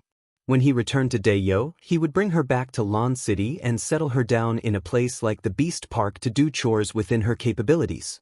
Rinpoche felt that even if she recovered her memory one day, it wouldn't cause any trouble. After all, how much could a 16 or 17-year-old girl know? Furthermore, in this world that was full of danger, she might not even be able to walk out of Tianjin Basin by herself. In a few days, she would be sold to a brothel. However, Rinpoche didn't want to take this risk, and it was most appropriate to place her not far from him. After the guard took Wang Baobao away, Rinpoche looked for Gong Zheng and asked, Are they back yet? Rinpoche was naturally asking about those practitioners who went to spy on them. Gong Zheng looked up at the position of the moon and replied, Not yet. It has been more than a day and a night. If there are no accidents, it should be about time. Inform me when they are back, Rinpoche said. Under the moonlight, Zhan Changkong was carrying a man in his 30s in one hand and a long saber in the other as he ran. At this moment, his embroidered clothes were tattered beyond recognition, his hair was disheveled, and his face was stained with blood. He didn't have any of his previous elegance. A few hundred meters behind him, two silhouettes appeared and disappeared like ghosts. Chief, put me down. Green Ghost and White Ghost definitely won't be able to catch up to you. The man he was carrying had a lot of blood stains on his body. There were also 2 arrows shot through his body, one of which penetrated his abdomen and the other through his chest. This person was the warehouse supervisor of the Golden Ring residence, Zhan Qiang. The others who went with him were nowhere to be seen. Talk less. I can definitely bring you back. Zhan Changkong gritted his teeth. Chief, it doesn't matter if I die, but the entire Golden Ring residence needs you to support it, Zhan Qiang said weakly. How can I face everyone in the residence if I go back alone with 5 people? Zhan Changkong laughed bitterly. He felt a chill in his heart when he thought about the scouting mission. He didn't expect that there would be a spy in this group.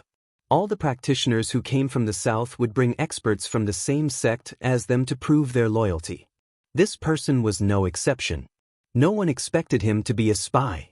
Using the head of an earthwheel expert from the same sect as a price to sneak in as a spy, what kind of price and decisiveness was this? Just thinking about it made Zhan Changkong feel a chill in his heart. It was precisely because of this person that this group of people directly fell into the other party's trap. Nearly half of the experts died on the spot. The others scattered and escaped, but some of them died under the pursuit of the other party's experts. Among the 5 people from the Golden Ring residence, the inner supervisor, Su Ku, and the deputy supervisor, Lu Jing, died on the spot. The outer supervisor, Ling Ziquan, was blocking the enemy for Zhan Changkong. Currently, the Green Ghost and White Ghost were still behind, and Ling Ziquan was nowhere to be seen. As for the spirit wheel expert, Zhuo Cheng, who was in charge of the scouting mission, he had long been entangled. Not only did the other party have spirit wheel experts, but there were also 2 of them.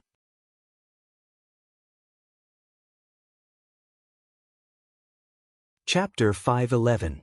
Under the night sky, 2 figures covered in blood hurriedly ran to Jiangbei City and landed on the city wall. They turned around and looked at the darkness behind them. Then, they sat there paralyzed and gasped for breath. Here, they were finally safe. Who are you? The 2 of them jumped onto the city wall and immediately alerted the guards and patrolling winged cavalry warriors. I'm Shan Yu from Qingjiang sect. I was ordered by Sir Ren to investigate the Wang estuary. Inform Sir Ren that we were ambushed and suffered heavy casualties. Only the 2 of us escaped. There were people chasing us before, but they retreated when we were close by.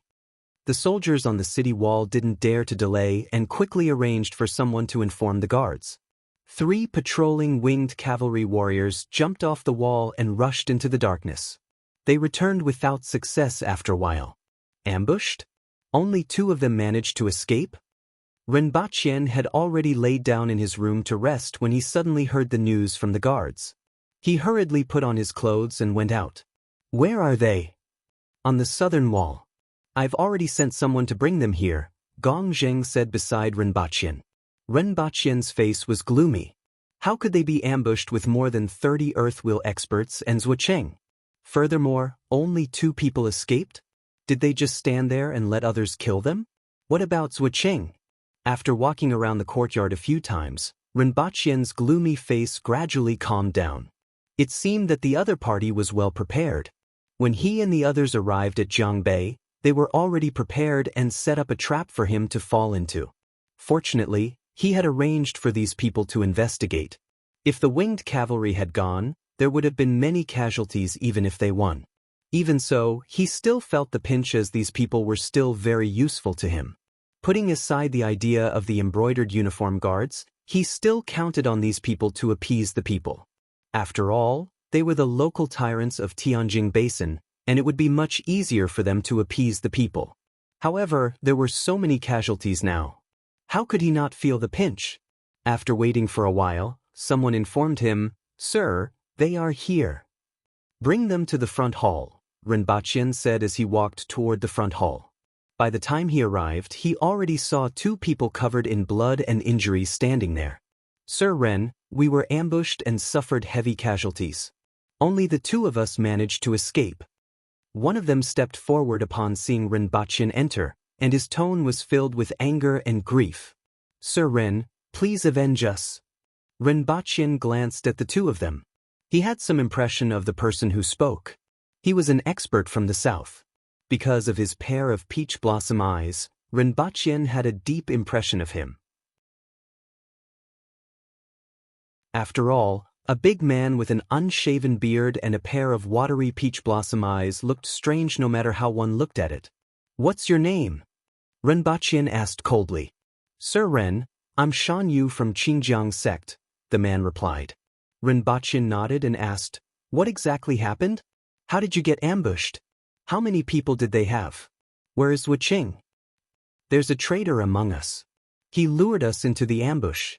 Shan Yu's expression was twisted and ferocious as he gritted his teeth. "Who is it?" Renbachien asked sternly, his entire body overflowing with murderous intent. The ferocious look on Shan Yu's face disappeared and was replaced by a smile. His figure flashed, and he slapped his palm toward Renbachien's forehead. "It's me." Renbachien's expression changed drastically. Shan Yu was only 3 meters away from him. For an Earthwheel expert, this was a distance that could be covered in the blink of an eye. Renbachien could only watch helplessly as the hand got closer and closer to him. He could even feel the wind blowing against his face. He could imagine what would happen to him if this palm hit him. He definitely wouldn't look any better than Sakuma. His brain was warning his whole body, but his body couldn't move at all. He finally realized that the human brain's reaction was much faster than the body's, especially in a life-and-death crisis like this. However, it was useless. Even though countless thoughts were going through his mind, his body couldn't keep up with the current reaction. *CK. I was too careless. Renbachien gritted his teeth. Who did I offend? Why am I always getting assassinated? As he was thinking about this, he saw from the corner of his eye that a man covered in blood not far away from him almost at the same time as Shan Yu. The man raised his hands, and between the gaps of his hands were 6 daggers. He blocked Gong Zheng, who realized that something was amiss and was rushing over. Courting death. Gong Zheng bellowed anxiously. If Renbachien was assassinated, he would be finished. He gathered all the strength in his body, completely disregarding the daggers in his opponent's hands, and threw a punch at Shan Yu. However, Shan Yu had already made the first move. Seeing that his palm was about to land on Renbachien's head, Gong Zheng could only avenge Renbachien. Shan Yu felt the wind from the punch behind him, but a smile appeared on his face. He came here with no intention of going back alive. His senior wasn't afraid of death and used his own head to exchange for this opportunity. What did he have to fear? As long as he killed this person in front of him, at this moment, Shan Yu felt a little regretful. The ambush on the mountain was originally prepared for the winged cavalry, but Rinpoche's sudden arrangement of these people to investigate messed up their plans. If they allowed them to investigate, the arrangements that they had made would inevitably be exposed. As a last resort, they had no choice but to change their target. After this incident, he was also exposed. Therefore, he took advantage of the opportunity to assassinate Rinpoche before those people escaped back. In the eyes of the Southern Volunteer Army, Rinpoche was Qi Zixiao's #1 evil dog, and he was even more dangerous than Shiwanya. It was precisely his proposal to pledge allegiance that caused the entire South to be in a state of panic and unrest among the various sections. Unfortunately, he was pitifully weak, and assassinating him was the easiest way to succeed. Without him, the Pledge of Allegiance naturally couldn't be carried out. The Aboriginals' ruthless style would presumably incite the resistance of the entire Tianjin Basin. Even those who had surrendered previously would rebel again. At that time, the Southern Volunteer Army's chances of winning would increase greatly. Shan Yu's thoughts were all flashing in a flash. With a smile on his face, his palm was about to hit Rinpoche's head. He could already see the scene of Rinpoche dying under his palm. Presumably, Qi Zixiao would go crazy, right? He suddenly wanted to laugh out loud and opened his mouth, but the next second, the sharp pain in his hand caused his eyes to widen, and his laughter got stuck in his throat. He saw the tip of a spear drilling out from the top of Rinpoche's head and directly piercing through his palm. An iron chain wrapped around his hand along with the spear, and then wrapped around his neck before wrapping around his body. It was like a giant python wrapping around him tightly. Heaven-grade weapon? Spirit wheel? How is this possible? Shan Yu opened his mouth wide and wanted to shout, but before he could speak, Gong Zheng's fist had already landed on his body. The sound of bones breaking could be heard as Shan Yu smashed through the wall like a cannonball. Gong Zheng had 6 wounds on his body, and blood was spurting out. When the earth wheel expert who had just injured Gong Zheng saw the golden patterned spear and the iron chain, he was shocked and shouted out what Shan Yu wanted to shout. Heaven-grade weapon. Spirit wheel? How is this possible? When Mount Wu besieged the Empress, almost everyone had seen Rinpoche, but no one knew that he was actually a spirit wheel expert and had condensed a heaven-grade weapon. One had to know that other things could be deceived, but heaven-grade weapons couldn't. Die. Gong Zheng was ecstatic as his huge body waved his arm and swept toward that person. That person's face was filled with horror. Without saying anything, he fled to the courtyard and ran out of the courtyard. Kill him. Rinpoche was still in shock and subconsciously shouted. Then he shouted again, let him go. Just now, he was almost smacked into the scene of a car accident, causing his heart to almost stop beating. The moment the iron chain and the spear appeared, his heart began to beat at a speed that was as if it was about to explode. After shouting, kill him, he suddenly realized a problem. Letting this person go was a good opportunity. How many times had he been assassinated by assassins every day and every month? Did they think that he was easy to bully? Spirit wheel experts were almost at the peak of this world. Except for the top few experts, it was almost impossible to assassinate a spirit wheel expert. Rinpoche wanted to borrow Gong Zheng's mouth to spread the news that he was a spirit wheel expert. Who would dare to assassinate him then? Others could play the pig to eat the tiger, but he couldn't. In terms of strength, he was AF** King Pig. As long as his strength hadn't increased to a certain level, there would always be all kinds of people who had designs on him. There might even be his accomplices among the surrendered practitioners in the city. If he didn't want this to happen again, he might as well play the tiger to eat the pig.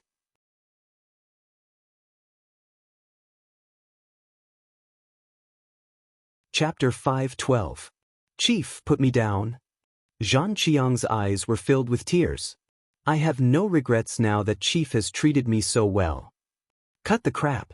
Zhang Changkong spat out a mouthful of blood. He had been hit by Green Ghost's palm just now and had put some distance between them. They were still 15 kilometers away from Jiangbei. In the past, this distance would have been covered in an instant. But after experiencing a bitter battle and breaking out of the encirclement, and then carrying another person and running for dozens of miles, he felt that his speed was getting slower and slower. The qi in his body had long been depleted, and he could only move forward by squeezing out his body's potential. However, every cell in his body was groaning in pain. Just now, Green Ghost's palm had also caused quite a bit of damage to his internal organs. Feeling the two ghosts behind him that were like maggots in his bones, he felt that the 15 kilometers that could be covered in an instant in the past was now like a natural moat. TSK. Chief Jean, the Golden Ring Residence Master, is actually like a stray dog. Is this generation of the Golden Ring Residence so afraid of death? No wonder the Golden Ring Residence surrendered. If your sect elders knew about this, they would probably vomit blood. A fluttering voice came from behind the two of them. Not only is he a stray dog, but he is also as timid as a mouse. He is not slow, but his hands are a little weak.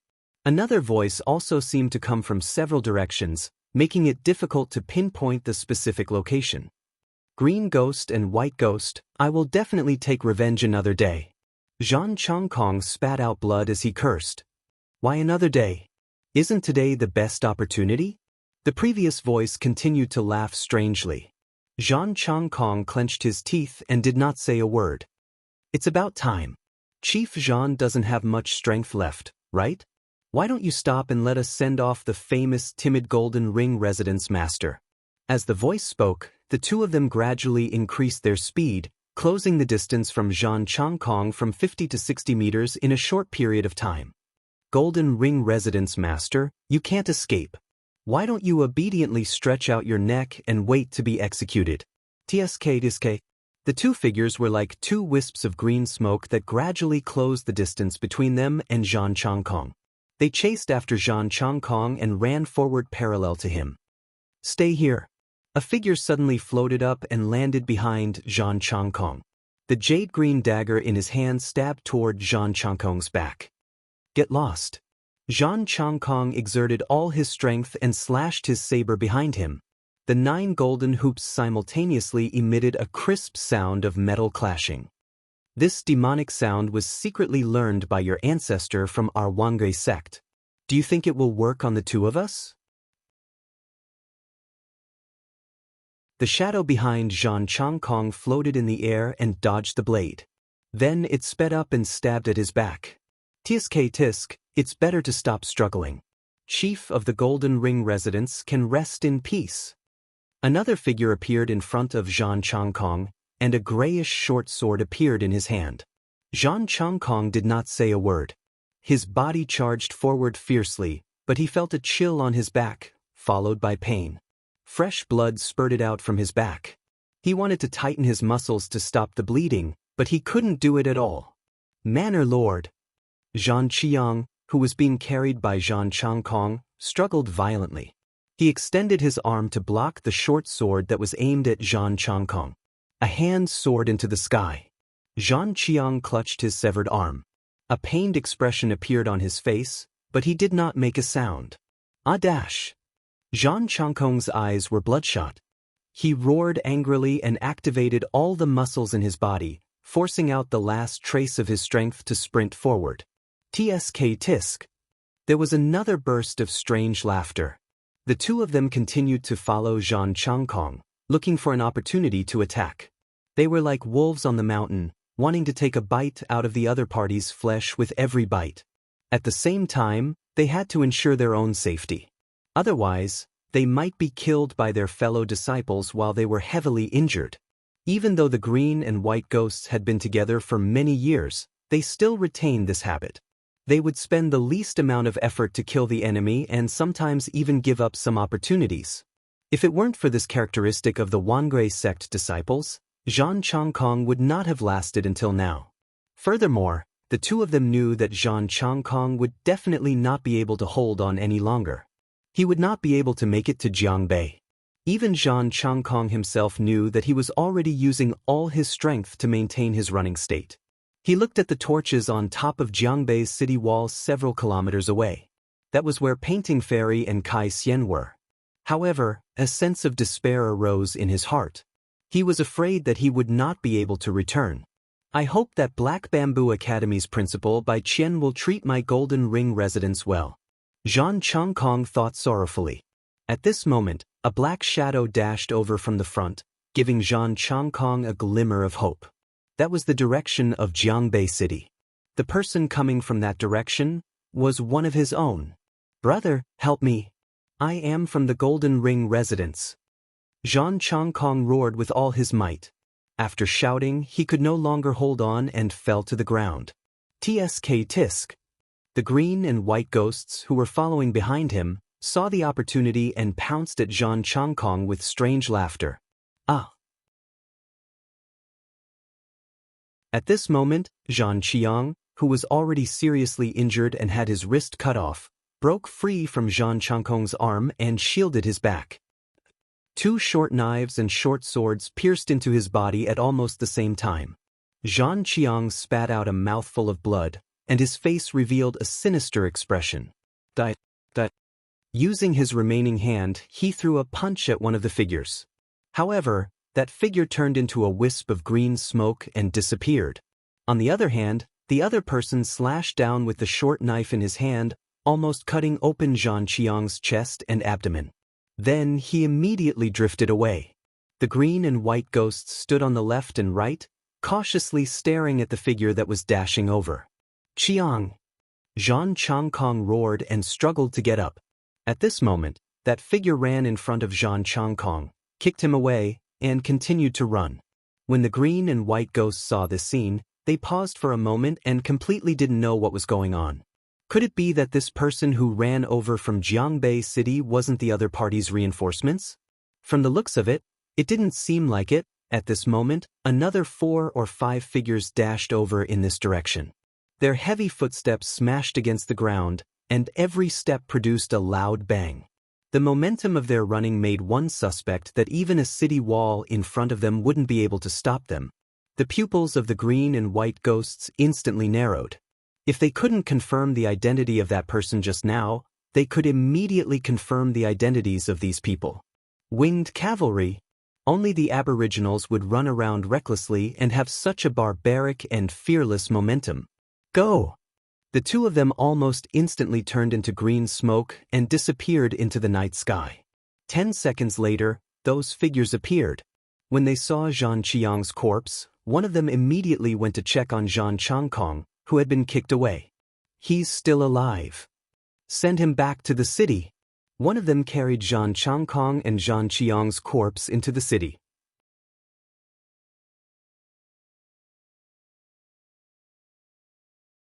Chapter 5:13. In the south of Jiangbei City, hundreds of winged cavalry warriors were riding on their mounts and spreading out to search for those who had yet to escape. Every once in a while, there would be a person wearing infrared night vision goggles.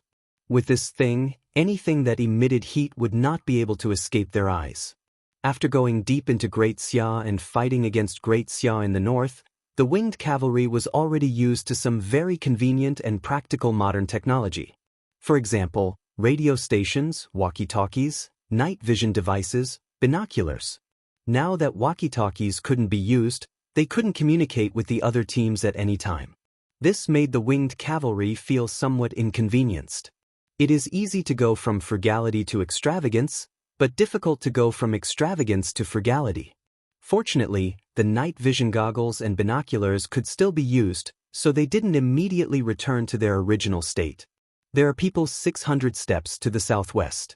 One ran away and the other is lying on the ground. Immediately, someone went to check it out. He's dead. He just died. His body is still warm. A moment later, the winged cavalry warrior spoke again. 2,000 steps away, there are 5 people fighting. Surround them. Don't let him escape. Su Xing, it seems like your reinforcements are about to arrive. I'll spare your life today. I'll take your head another day. Even though the winged cavalry hadn't arrived yet, the sound of hooves could be heard a long time ago. Among the 4 people present, one of them was the sect master of the Soul Mountain sect, Su Xing. The other person was also wearing the uniform of the Soul Mountain sect. Both of them had injuries on their bodies, but they were much better off than Zhang Changkong. You want to leave? Where are you going? Su Xing, who had been at a disadvantage all this while, sneered. He raised his sword and used the strongest trapping sword technique of the Soul Mountain sect. Gusts of sword wind surrounded the two of them, trapping them in place. They stopped in the distance? Since that's the case, I'll kill you first. When the two people who were trapped realized that they didn't hear the approaching winged cavalry, their eyes flashed with murderous intent. However, both of them avoided clashing with Su Xing's sword and saber. Seeing that the winged cavalry wasn't coming over, Su Xing was a little anxious. He immediately opened his mouth to shout, but the other party suddenly attacked fiercely, causing him to be flustered. The spiritual mountain sect is here. Fortunately, at this moment, another person let out a long roar, causing Su Xing to instantly become spirited. This time, it was the other two's turn to be anxious, and they immediately attacked fiercely. Fight! Stop him! One of them shouted. After that, the aura around his body continued to rise. After that, he shouted, "Star-shattering!" Following that, a cold light rose from his hand. It was a cold light in the darkness, as though it wanted to split the darkness apart, making it hard for people to open their eyes. However, Su Xing's expression changed drastically. He quickly retreated. The sword in his hand was almost invisible. Only his arms kept waving, colliding with the cold light that separated the darkness. When the cold light disappeared, Su Xing stood on the ground, gasping for breath. His body was covered with wounds so deep that his bones could be seen. Go! Quickly retreat! The man who had just used his sword turned pale. Another person carried him and said, "Sect leader Su, we will meet again." With that, the two of them retreated into the darkness. However, the numerous saber lights caused the two of them to return at an even faster speed. They looked at the darkness in horror. Where are you going? There's no need to see each other again. Stay here. Following a rough voice, many figures that were much wider than ordinary people appeared in the darkness. Dozens of figures surrounded the five of them. Su Xing's face revealed a pleased expression. However, he was also slightly puzzled as to how they came so quickly. Winged cavalry? One of them said with a trembling voice and a bitter face. Do you choose to die now, or do you want to be captured and hung on top of the city wall for a few days before dying? A winged cavalry warrior wearing night vision goggles sneered. No matter what choice they made, they would still die. The winged cavalry didn't want captives. Fight! The three of them looked at each other and rushed toward the figures that surrounded them. Immediately, 3 winged cavalry warriors came forward. After a while, there were only severed limbs and a few broken swords left on the ground. Did anyone else escape? One of the winged cavalry warriors asked Su Xing. They all escaped separately. I don't know the situation of the others. Can you lead the way? All right. Subsequently, Su Xing and the other person traveled with this group of winged cavalry warriors. Along the way, he was extremely surprised that these winged cavalry warriors could actually detect living beings in the distance, be it humans or animals. This made it a lot easier for everyone to move around. The source of all this should be the strange things in the eyes of some of the winged cavalry warriors. Ren Baqian followed the guards to an empty courtyard. The 2 doctors in Wu City, as well as the practitioners of the martial arts world who were skilled in traditional Chinese medicine, were all gathered here. Can he still be saved? Ren Baqian looked at Zhang Changkong, who had a large dent in his chest, multiple injuries, and a weak aura. Although his injuries are very serious, his body is very strong, and his life is not in danger, one of them said. Not bad. It's good that he can live. Ren Baqian nodded and said to the few people sent by the Lingshan sect, "Someone go and inform Painting Fairy of the Golden Ring residence. You guys, do a good job. If you do a good job, you will be rewarded." Ren Baqian nodded at the doctors in the courtyard before leaving with his men to wait for news. "Sir, how should we deal with the corpse?" Someone asked as he dragged the corpse of Shan Yu. who had previously assassinated Rinpoche. Hang it on top of the city wall and let the birds eat it. In addition, arrange for a few people to hide in the surroundings. Maybe someone will come to snatch his corpse. Kill them all. Rinpoche waved his hand. When he entered the hall, he saw the Empress sitting in the middle and sipping wine. Captain Gong Zheng of the Winged Cavalry was embedded into the wall. "Why aren't you sleeping, Your Majesty?" "I have nothing to do, so I came out for a walk." The Empress looked at him and was relieved to see that he was fine. She got up and was about to leave. "The night is long, and I'm not in the mood to sleep. Why don't I accompany you for a walk?" Rinpoche laughed. "I'm sleepy," the Empress casually said. "Thank you for your concern, Your Majesty," Rinpoche said from behind the Empress. The Empress had just stepped out of the door when she gently kicked the door sill with her heel. A piece of wood immediately brushed past Rinpoche's arm and smashed into Gong Zheng's head, who was embedded into the wall. "I just can't sleep," the Empress said faintly. Rinpoche smiled, sat back in his chair, and said, "Captain Gong, Her Majesty has left." Gong Zheng jumped down from the wall and saw that his head was still swollen. He then rubbed his head and said angrily, "I was almost buried by Her Majesty. Fortunately, you are fine.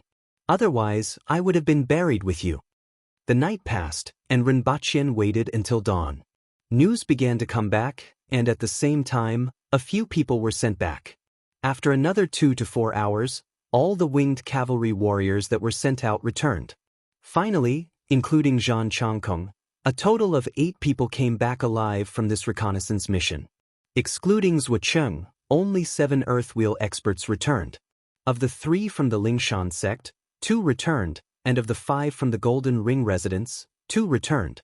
Ling Ziquan, who Zhang Changkong thought was dead, actually didn't die. However, if he was discovered a little later, he would probably be dead. Of the 20 people from the other sects, only 3 returned. Rinpoche comforted everyone, got them to record their contributions, and then arranged for everyone to recuperate. Although there were heavy casualties this time, some of the other parties' arrangements were exposed, and the spy, Shan Yu, was also exposed. Otherwise, if they had unknowingly stepped into the other party's trap during the attack, the winged cavalry would have suffered heavy casualties.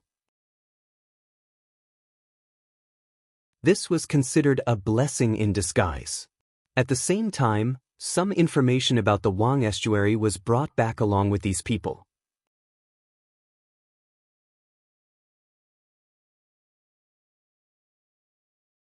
Chapter 5:14.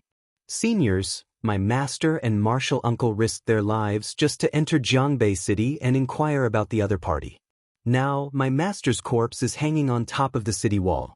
I hope that seniors can help me bring his corpse back. On a hillside, a young man around 15 or 16 years old was begging the people around him with a mournful look. Everyone looked embarrassed when they heard this. After a long time, someone sighed and said, "There's no need to think about this anymore. The Aboriginals are powerful, and there are hundreds of winged cavalry warriors in Wu City. Not to mention, there are also Qi Zixiao and Shiwanya. No matter how many people go, they won't be able to return and will only increase the casualties. Don't tell me that my master's corpse will be left on top of the city wall for the birds and beasts to eat." The young man looked sad when he thought of the scene outside Jiangbei City during the day. Will the corpses of those seniors be the same? As soon as this was said, 2 more people lowered their heads slightly. Some of the corpses hanging on top of the city wall belonged to their fellow disciples. One of the men opened his eyes and said in a deep voice, "Everyone here is seeking benevolence and getting benevolence. If I die, I don't want anyone to snatch my corpse while knowing that it's a suicide mission." There's already a big gap between the 2 sides. If there are more casualties in order to snatch the corpses, I'm afraid there's no point in fighting this war. Everyone nodded. It was a good thing for the young man to remember his master's kindness, but it was too unrealistic at this time. "Hee, kid, why don't you go yourself instead of begging them? If you're lucky, you might even come back alive." A series of strange laughter sounded in the forest. "Stop trying to mystify us." Someone snorted. "You're just sending him to his death," another person said. Although this young man's status and strength weren't worth mentioning, his master had sacrificed a lot for the greater good, and no one wanted to see him throw away his life. Aren't all of you waiting to die here as well? The voice in the forest gradually faded away. The young man on the hillside took a deep look at everyone before turning his head and going down the hill. Why are all of you here? Ren Baqin asked the people in front of him. Du Laolu, Tong Lan, and all the students appeared in front of him. Previously, only Shirgan's team came with Shiwanya's team, and Ren Baqin didn't pay much attention to them and allowed them to move freely in the city. He didn't expect the others to come as well. After parting for nearly 2 months, everyone gathered together and exchanged what they had seen and heard along the way. When Ren Baqin heard the noise from afar, he felt a sense of familiarity that he hadn't felt for a long time. Yes, it was the feeling of the market downstairs. In particular, Shirgan and the others were spitting saliva everywhere. It was as if they had personally witnessed the Empress facing off against all the experts of Tianjing Basin at Mount Wu. It was only when Ren Baqin arrived that they restrained themselves a little. I heard that Her Majesty is fighting the enemy here. How can we sit in the back and wait? Du Laolu raised his head and said in a rather heroic manner. You came all the way here to deliver your head? Ren Baqin sneered. We have nothing to do in Valley City. We can't just sit there and wait, right? Her Majesty, Teacher, General Shi, and the winged cavalry are all here, so it should be safe for us to come over, right? Another student immediately asked. It was a girl with above-average looks. In fact, Aboriginal women were rarely ugly. In any case, Ren Baqin had never seen one before. The girl's name was Shiryu, but she had nothing to do with Shirgan. In Deyo, Shir was a common surname. Shiryu was born into a commoner family and wasn't very outstanding in the past. However, after traveling for 2 months, she seemed to be much stronger than before. This way, we can follow Teacher from time to time and listen to his teachings. Teacher hasn't lectured for a long time. Another student said. Ren Baqin grinned. He liked good children who loved to learn. In that case, let's find a place to stay today. The exam will be held in 3 days. Let's see if you have forgotten what I taught you before. Everyone was immediately confused when they heard about the exam. Take a break first. Come back at night and I will assign you homework.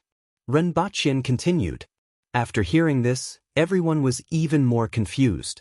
They just wanted to come to the front line to take a look and thought that Ren Baqin wouldn't have the time to take care of them. They didn't expect to be greeted with exams and homework. Everyone immediately glared at the student who had just spoken. Their gazes were fierce, and they couldn't wait to beat him up. I heard that Teacher is invincible in Tianjing Basin.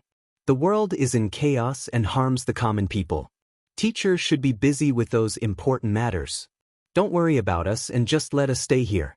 Ren Baqin pondered. Are these brats praising me or scolding me? Where did they learn this from? Cut the crap. Where's the homework that I assigned to you? Hand it in first and then get lost to rest. Also, Shirgan and your team, hand over your homework as well. I will assign homework for you in the afternoon. You just have too little homework. Ren Baqin said with a straight face. Everyone's faces immediately twitched. After everyone left, Ren Baqin sat back in the hall and casually flipped through everyone's homework. Everyone had done it, but the content was unbearable to look at. Their understanding of Tianjing Basin was basically limited to the rebellions, the large number of bandits and gangs in the city, and the division of power between the various sections. Very few people mentioned the people's livelihood. Only a few people made him feel that they were pretty good. At least they really used their brains. Among them, Shirgan was the best. Perhaps because of his upbringing, he was the son of the great elder and knew more about the country than others. Not only did he analyze the situation of the ordinary people in Tianjing Basin, but he also proposed some management methods. Simply put, it was to suppress and divide the people and combine strength and gentleness. Next was Shiryu, who also wrote a lot about his views on the ordinary people. There were also a few students who came from ordinary backgrounds. They focused on the ordinary people, but their views weren't as profound as Shiryu's. What the others saw were just superficial things. As for the worst homework, it wasn't beyond Rinpoche's expectations. It was Tong Lan. Looking at the words kill, kill all, and slaughter in the homework, Rinpoche's expression became a little unnatural. How distorted was this little Lolita's worldview? Tong Lan came from an upper-class background, was very talented, and had almost never encountered any setbacks. However, it was also because of this that she naturally divided people into different classes. Those who were talented were considered the upper class, those who weren't talented were considered the middle class, and those who weren't aboriginals were considered the lower class. The upper class ruled over the middle class ruled over the lower class, and the lower class could die. Strength was paramount. It wasn't strange for such a Chunibyu mentality to appear in her mind. It had to be said that she didn't classify Rinpoche as the lower class because Tong Jinya valued him and he was the husband chosen by the empress. After most of the students rested in the afternoon, Rinpoche called everyone over. This is the best homework. Rinpoche threw out a homework book. Everyone saw the homework book on the table and looked at each other. Shurgan immediately revealed a complacent expression and pretended to be low-key. These few books are considered to have passed. Shuryu, Su Jinshan, Galai. You guys and a few others have passed. Rinpoche threw out a few more books, and a few of them looked relaxed. Everyone else has failed. Shurgan's homework has a total of 813 words. This homework will be based on Shurgan's homework. Shurgan will copy it 5 times, those who pass will copy it 10 times, and those who fail 50 times. Rinpoche said. The complacent expression on Shurgan's face immediately froze. The others looked at him as if he was their enemy. Who asked him to write so many words? As for Tong Lan, Rinpoche paused and looked at the little girl in the crowd. Copy it 100 times. But Tong Lan immediately jumped up like a cat whose tail had been stepped on. Why did she have to copy it 100 times while the others copied it 50 times? Her little face was fierce as if she was going to pounce and bite someone in the next moment. Do you know how to sing Twinkle, Twinkle, Little Star? Rinpoche asked. What is it? This is why you have to copy it 100 times. An hour later, Tong Lan stormed into a house in a hut. She stared at the 2 students inside and asked, Do you know how to sing Twinkle, Little Star? No, bang. 2 big holes suddenly appeared in the wall. In another room, Tong Lan grabbed the other 2 students and asked, Do you know how to sing Twinkle, Little Star? The student who heard the noise in the next room quickly replied, How do you sing it?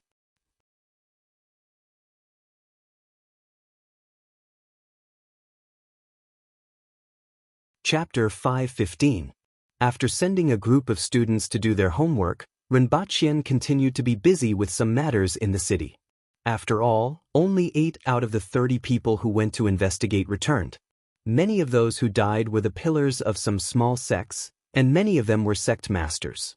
Their deaths caused a disturbance in many of the sects in the city. Rinpoche had to put in some effort to appease them. Although it was said that swords had no eyes and death was a common thing in this world, everyone was mentally prepared. However, these people were still working for him and spying on military intelligence. At present, the hearts of the people hadn't been subdued yet, and they were only forced to surrender. Looking at the fact that only less than 30 people participated in the investigation of the Wang estuary, it was clear that most of the Earthwheel experts only wanted to surrender to save their lives and didn't want to risk their lives. Then, just as he assigned them to do something, they immediately suffered such a huge loss. If they didn't deal with it well, these people's morale would fall apart, and it would take more effort to appease Tianjin Basin after the war. Fortunately, the other team that went to Mount Gay was completely led by Qingyun's sword from the hidden village, so there weren't any mishaps. Although they were discovered by the other party and had a fight, these people from the hidden village were all experts of the older generation. Even among the Earthwheel experts, their strength was considered to be among the top. They knew each other very well and had a better rapport with each other. After discussing with the Empress, Rinpoche prepared to first establish the embroidered uniform guards. In any case, he would give these people an identity and let them feel at ease. Of course, even if it was established, they could only be regarded as non-staff. Simply put, they were temporary workers. The Empress would need to return to the imperial court to issue this order before it could officially become a department with authority. Similarly, the period from the establishment to the official status was also an opportunity for Ren Baqian to observe the internal structure and select the personnel. He used the status of temporary workers to drive these people to continue working for him and at the same time, observe and adjust this organization. After all, this kind of thing was very unfamiliar to him. Although he had some experience from his predecessors, this world was too different from Earth. Therefore, he had to observe and make changes bit by bit. After 2 days, Rinpoche gathered the higher-ups of the various sections. There were less than 100 people who sat opposite Rinpoche. Most of them were earth wheel experts, and there were a few man wheel experts. Among them, some of the earth wheel experts were rejoicing, while the man wheel experts were mournful. These were the pillars of the sect that had died, and there were no more experts in the sect. There were also a few who were still bandaged up, such as Zhan Changkong, Su Qing and the others. Although Zhan Changkong's injuries were extremely serious, thanks to the high level of medicine in this world, he was able to walk with the help of Painting Fairy. Rinpoche took a look at everyone's expression before speaking slowly. Everyone, I'm sure everyone knows about what happened a few days ago. A spy from the rebel army actually managed to sneak in and cause such a result. My heart aches. All of you who died were outstanding talents and pillars of Daeyo. I will definitely make them pay the price for this. What I want to say is that some sects' sect masters and elders have died, and the sect's strength has greatly declined. They might be a bit worried about the future. I can promise you that I will treat all of you equally. All the contributions of those who have sacrificed their lives for the country will be recorded and bestowed upon their descendants. After listening to Rinpoche's words, the man-wheel experts looked a little more relaxed. They were really worried that Rinpoche would throw them away after using them. With Rinpoche's promise, they felt a little better. This time, I have gathered all of you here because Her Majesty is concerned that all of you are serving the country without any status. She is preparing to set up a new department called the Rearguard Commandery. Remember when I said that all of you can leave Tianjing Basin and walk freely under the sky? Some of you will even become officials in the Imperial Court. From commoners to high-ranking officials in the Imperial Court, your chance is here. It's earlier than I expected. The Rearguard Commandery is on the same level as the various departments in the Imperial Court. The Commandant is a rank 3 official, 1 rank higher than me, Rinpoche said. Rinpoche replied. He was now a rank 4 fighter. Of course, no one really regarded him as a rank 4 fighter. The Rearguard Commandery will have 1 Commandant, rank 3 official, 2 guard commanders, rank 4 official, 4 guard commanders, rank 4 official, 8 commandants, rank 5 official, 4 town provost, rank 5 official, and 10 Qianhu, rank 6 official. Below them, there are also deputy Qianhu, Baihu, secondary Baihu, Zongqi, and Xiaoqi. Among them, the Qianhu governs 1,000 people, the Baihu governs 100 people, the Zongqi governs 50 people, and the Xiaoqi governs 10 people. Rinpoche gave a simple explanation. In fact, he had divided the Rearguard Commandery into 2 parts. They were divided into 2 guard stations, one for Tianjing Basin and the other for the Yun Nation, to supervise these 2 places. In his mind, the Yun Nation had already been classified as a part of Daeyo. Many of the people below were surprised. According to Rinpoche, 10 Qianhu were equivalent to 10,000 people. In that case, the Rearguard Commandery was almost at the same level as the 5 protectorates of Daeyo. Rinpoche was actually so generous? Would the Imperial Court agree? Furthermore, could Daeyo afford to support so many people with its financial resources? No one felt that there was anything wrong with risking one's life for one's future. If it was really like what Rinpoche said, many people would be interested. Not all the people in the martial arts world were above the common people. If there was a chance to become an official in the Imperial Court, not many people would reject it. However, The prospects of the rearguard commandery that Rinpoche mentioned were too bright for many of them, and they didn't dare to believe it. Would the imperial court really agree to such a department?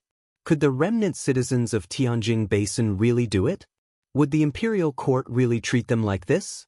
Many people had doubts in their eyes. Rinpoche didn't mind the doubts in everyone's eyes and continued, "What is the purpose of living in this world? Power? Status? Strength? As long as you join the rearguard commandery, you will at least have a chance, even though it can't be said to be easy. Especially in terms of strength. As far as I know, none of the medicinal herbs from the 60,000 mountains have entered Tianjin Basin in the past 70 years. Rinpoche threw another bombshell at everyone. These days, Rinpoche had been chatting with Gong Zheng about the practitioners in Tianjin Basin. This made Rinpoche understand how important the medicinal herbs from the 60,000 mountains were, whether it was for the aboriginals or the remnant citizens of Tianjin Basin. However, due to the difficulty of keeping them, only a few could be transported to Lan City, and it wasn't easy for the winged cavalry to purchase them. As for Tianjin Basin, it was even more scarce. It could be said that not a single strand of grass had flowed into Tianjin Basin in the past 70 years. It could be said that for the practitioners in Tianjin Basin to have 18 spirit will experts, it could be said that this place was a place of outstanding people. After all, there were many experts in the Revolutionary Army who survived and retreated here, and the talents of their descendants weren't weak. There were only about 10 million people in Tianjin Basin, but the proportion of talented practitioners was higher than that of Great Xia and the Yun Nation. Thanks to this, it was much easier to clean up Tianjin Basin this time. These words made Rinpoche realize something that could firmly tie these people to Dayo's war chariot. Regarding the rearguard commandery, only a small number of Earthwheel experts were interested in it, and most of them were suspicious. Initially, only a few dozen people participated in the spying. Although most of them surrendered, they didn't want to risk their lives. However, after hearing these words, they were immediately moved. "Sir Ren, what do you mean?" "The medicinal herbs in the 60,000 mountains will also be controlled in the future. The people of the rearguard commandery can report their needs and purchase them according to their official rank. The higher the official rank, the more they can obtain. Sir Ren, how does the rearguard commandery join? If they are at the intermediate level of the Earthwheel level, what position will they have?"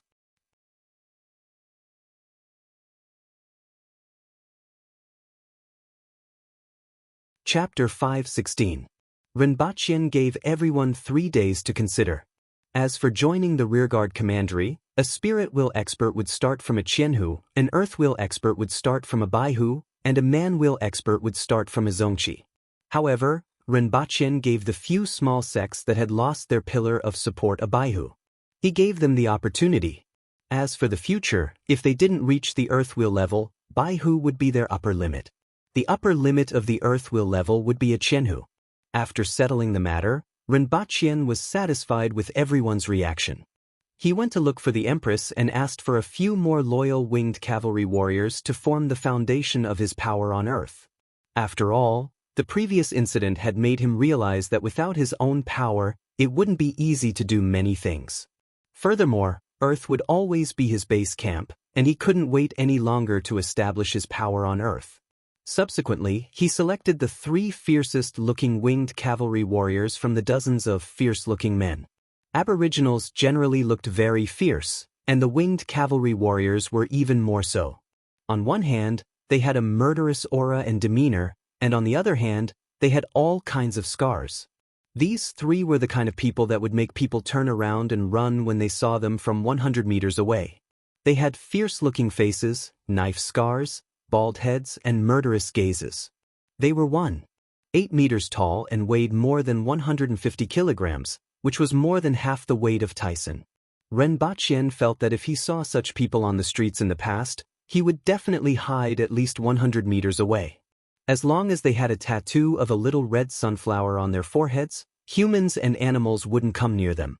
He let the Empress take a look at the 3 people he had chosen. After having dinner with the Empress, he called them over again. "Stand there and hold each other's hands." "Don't move," Rinpoche said.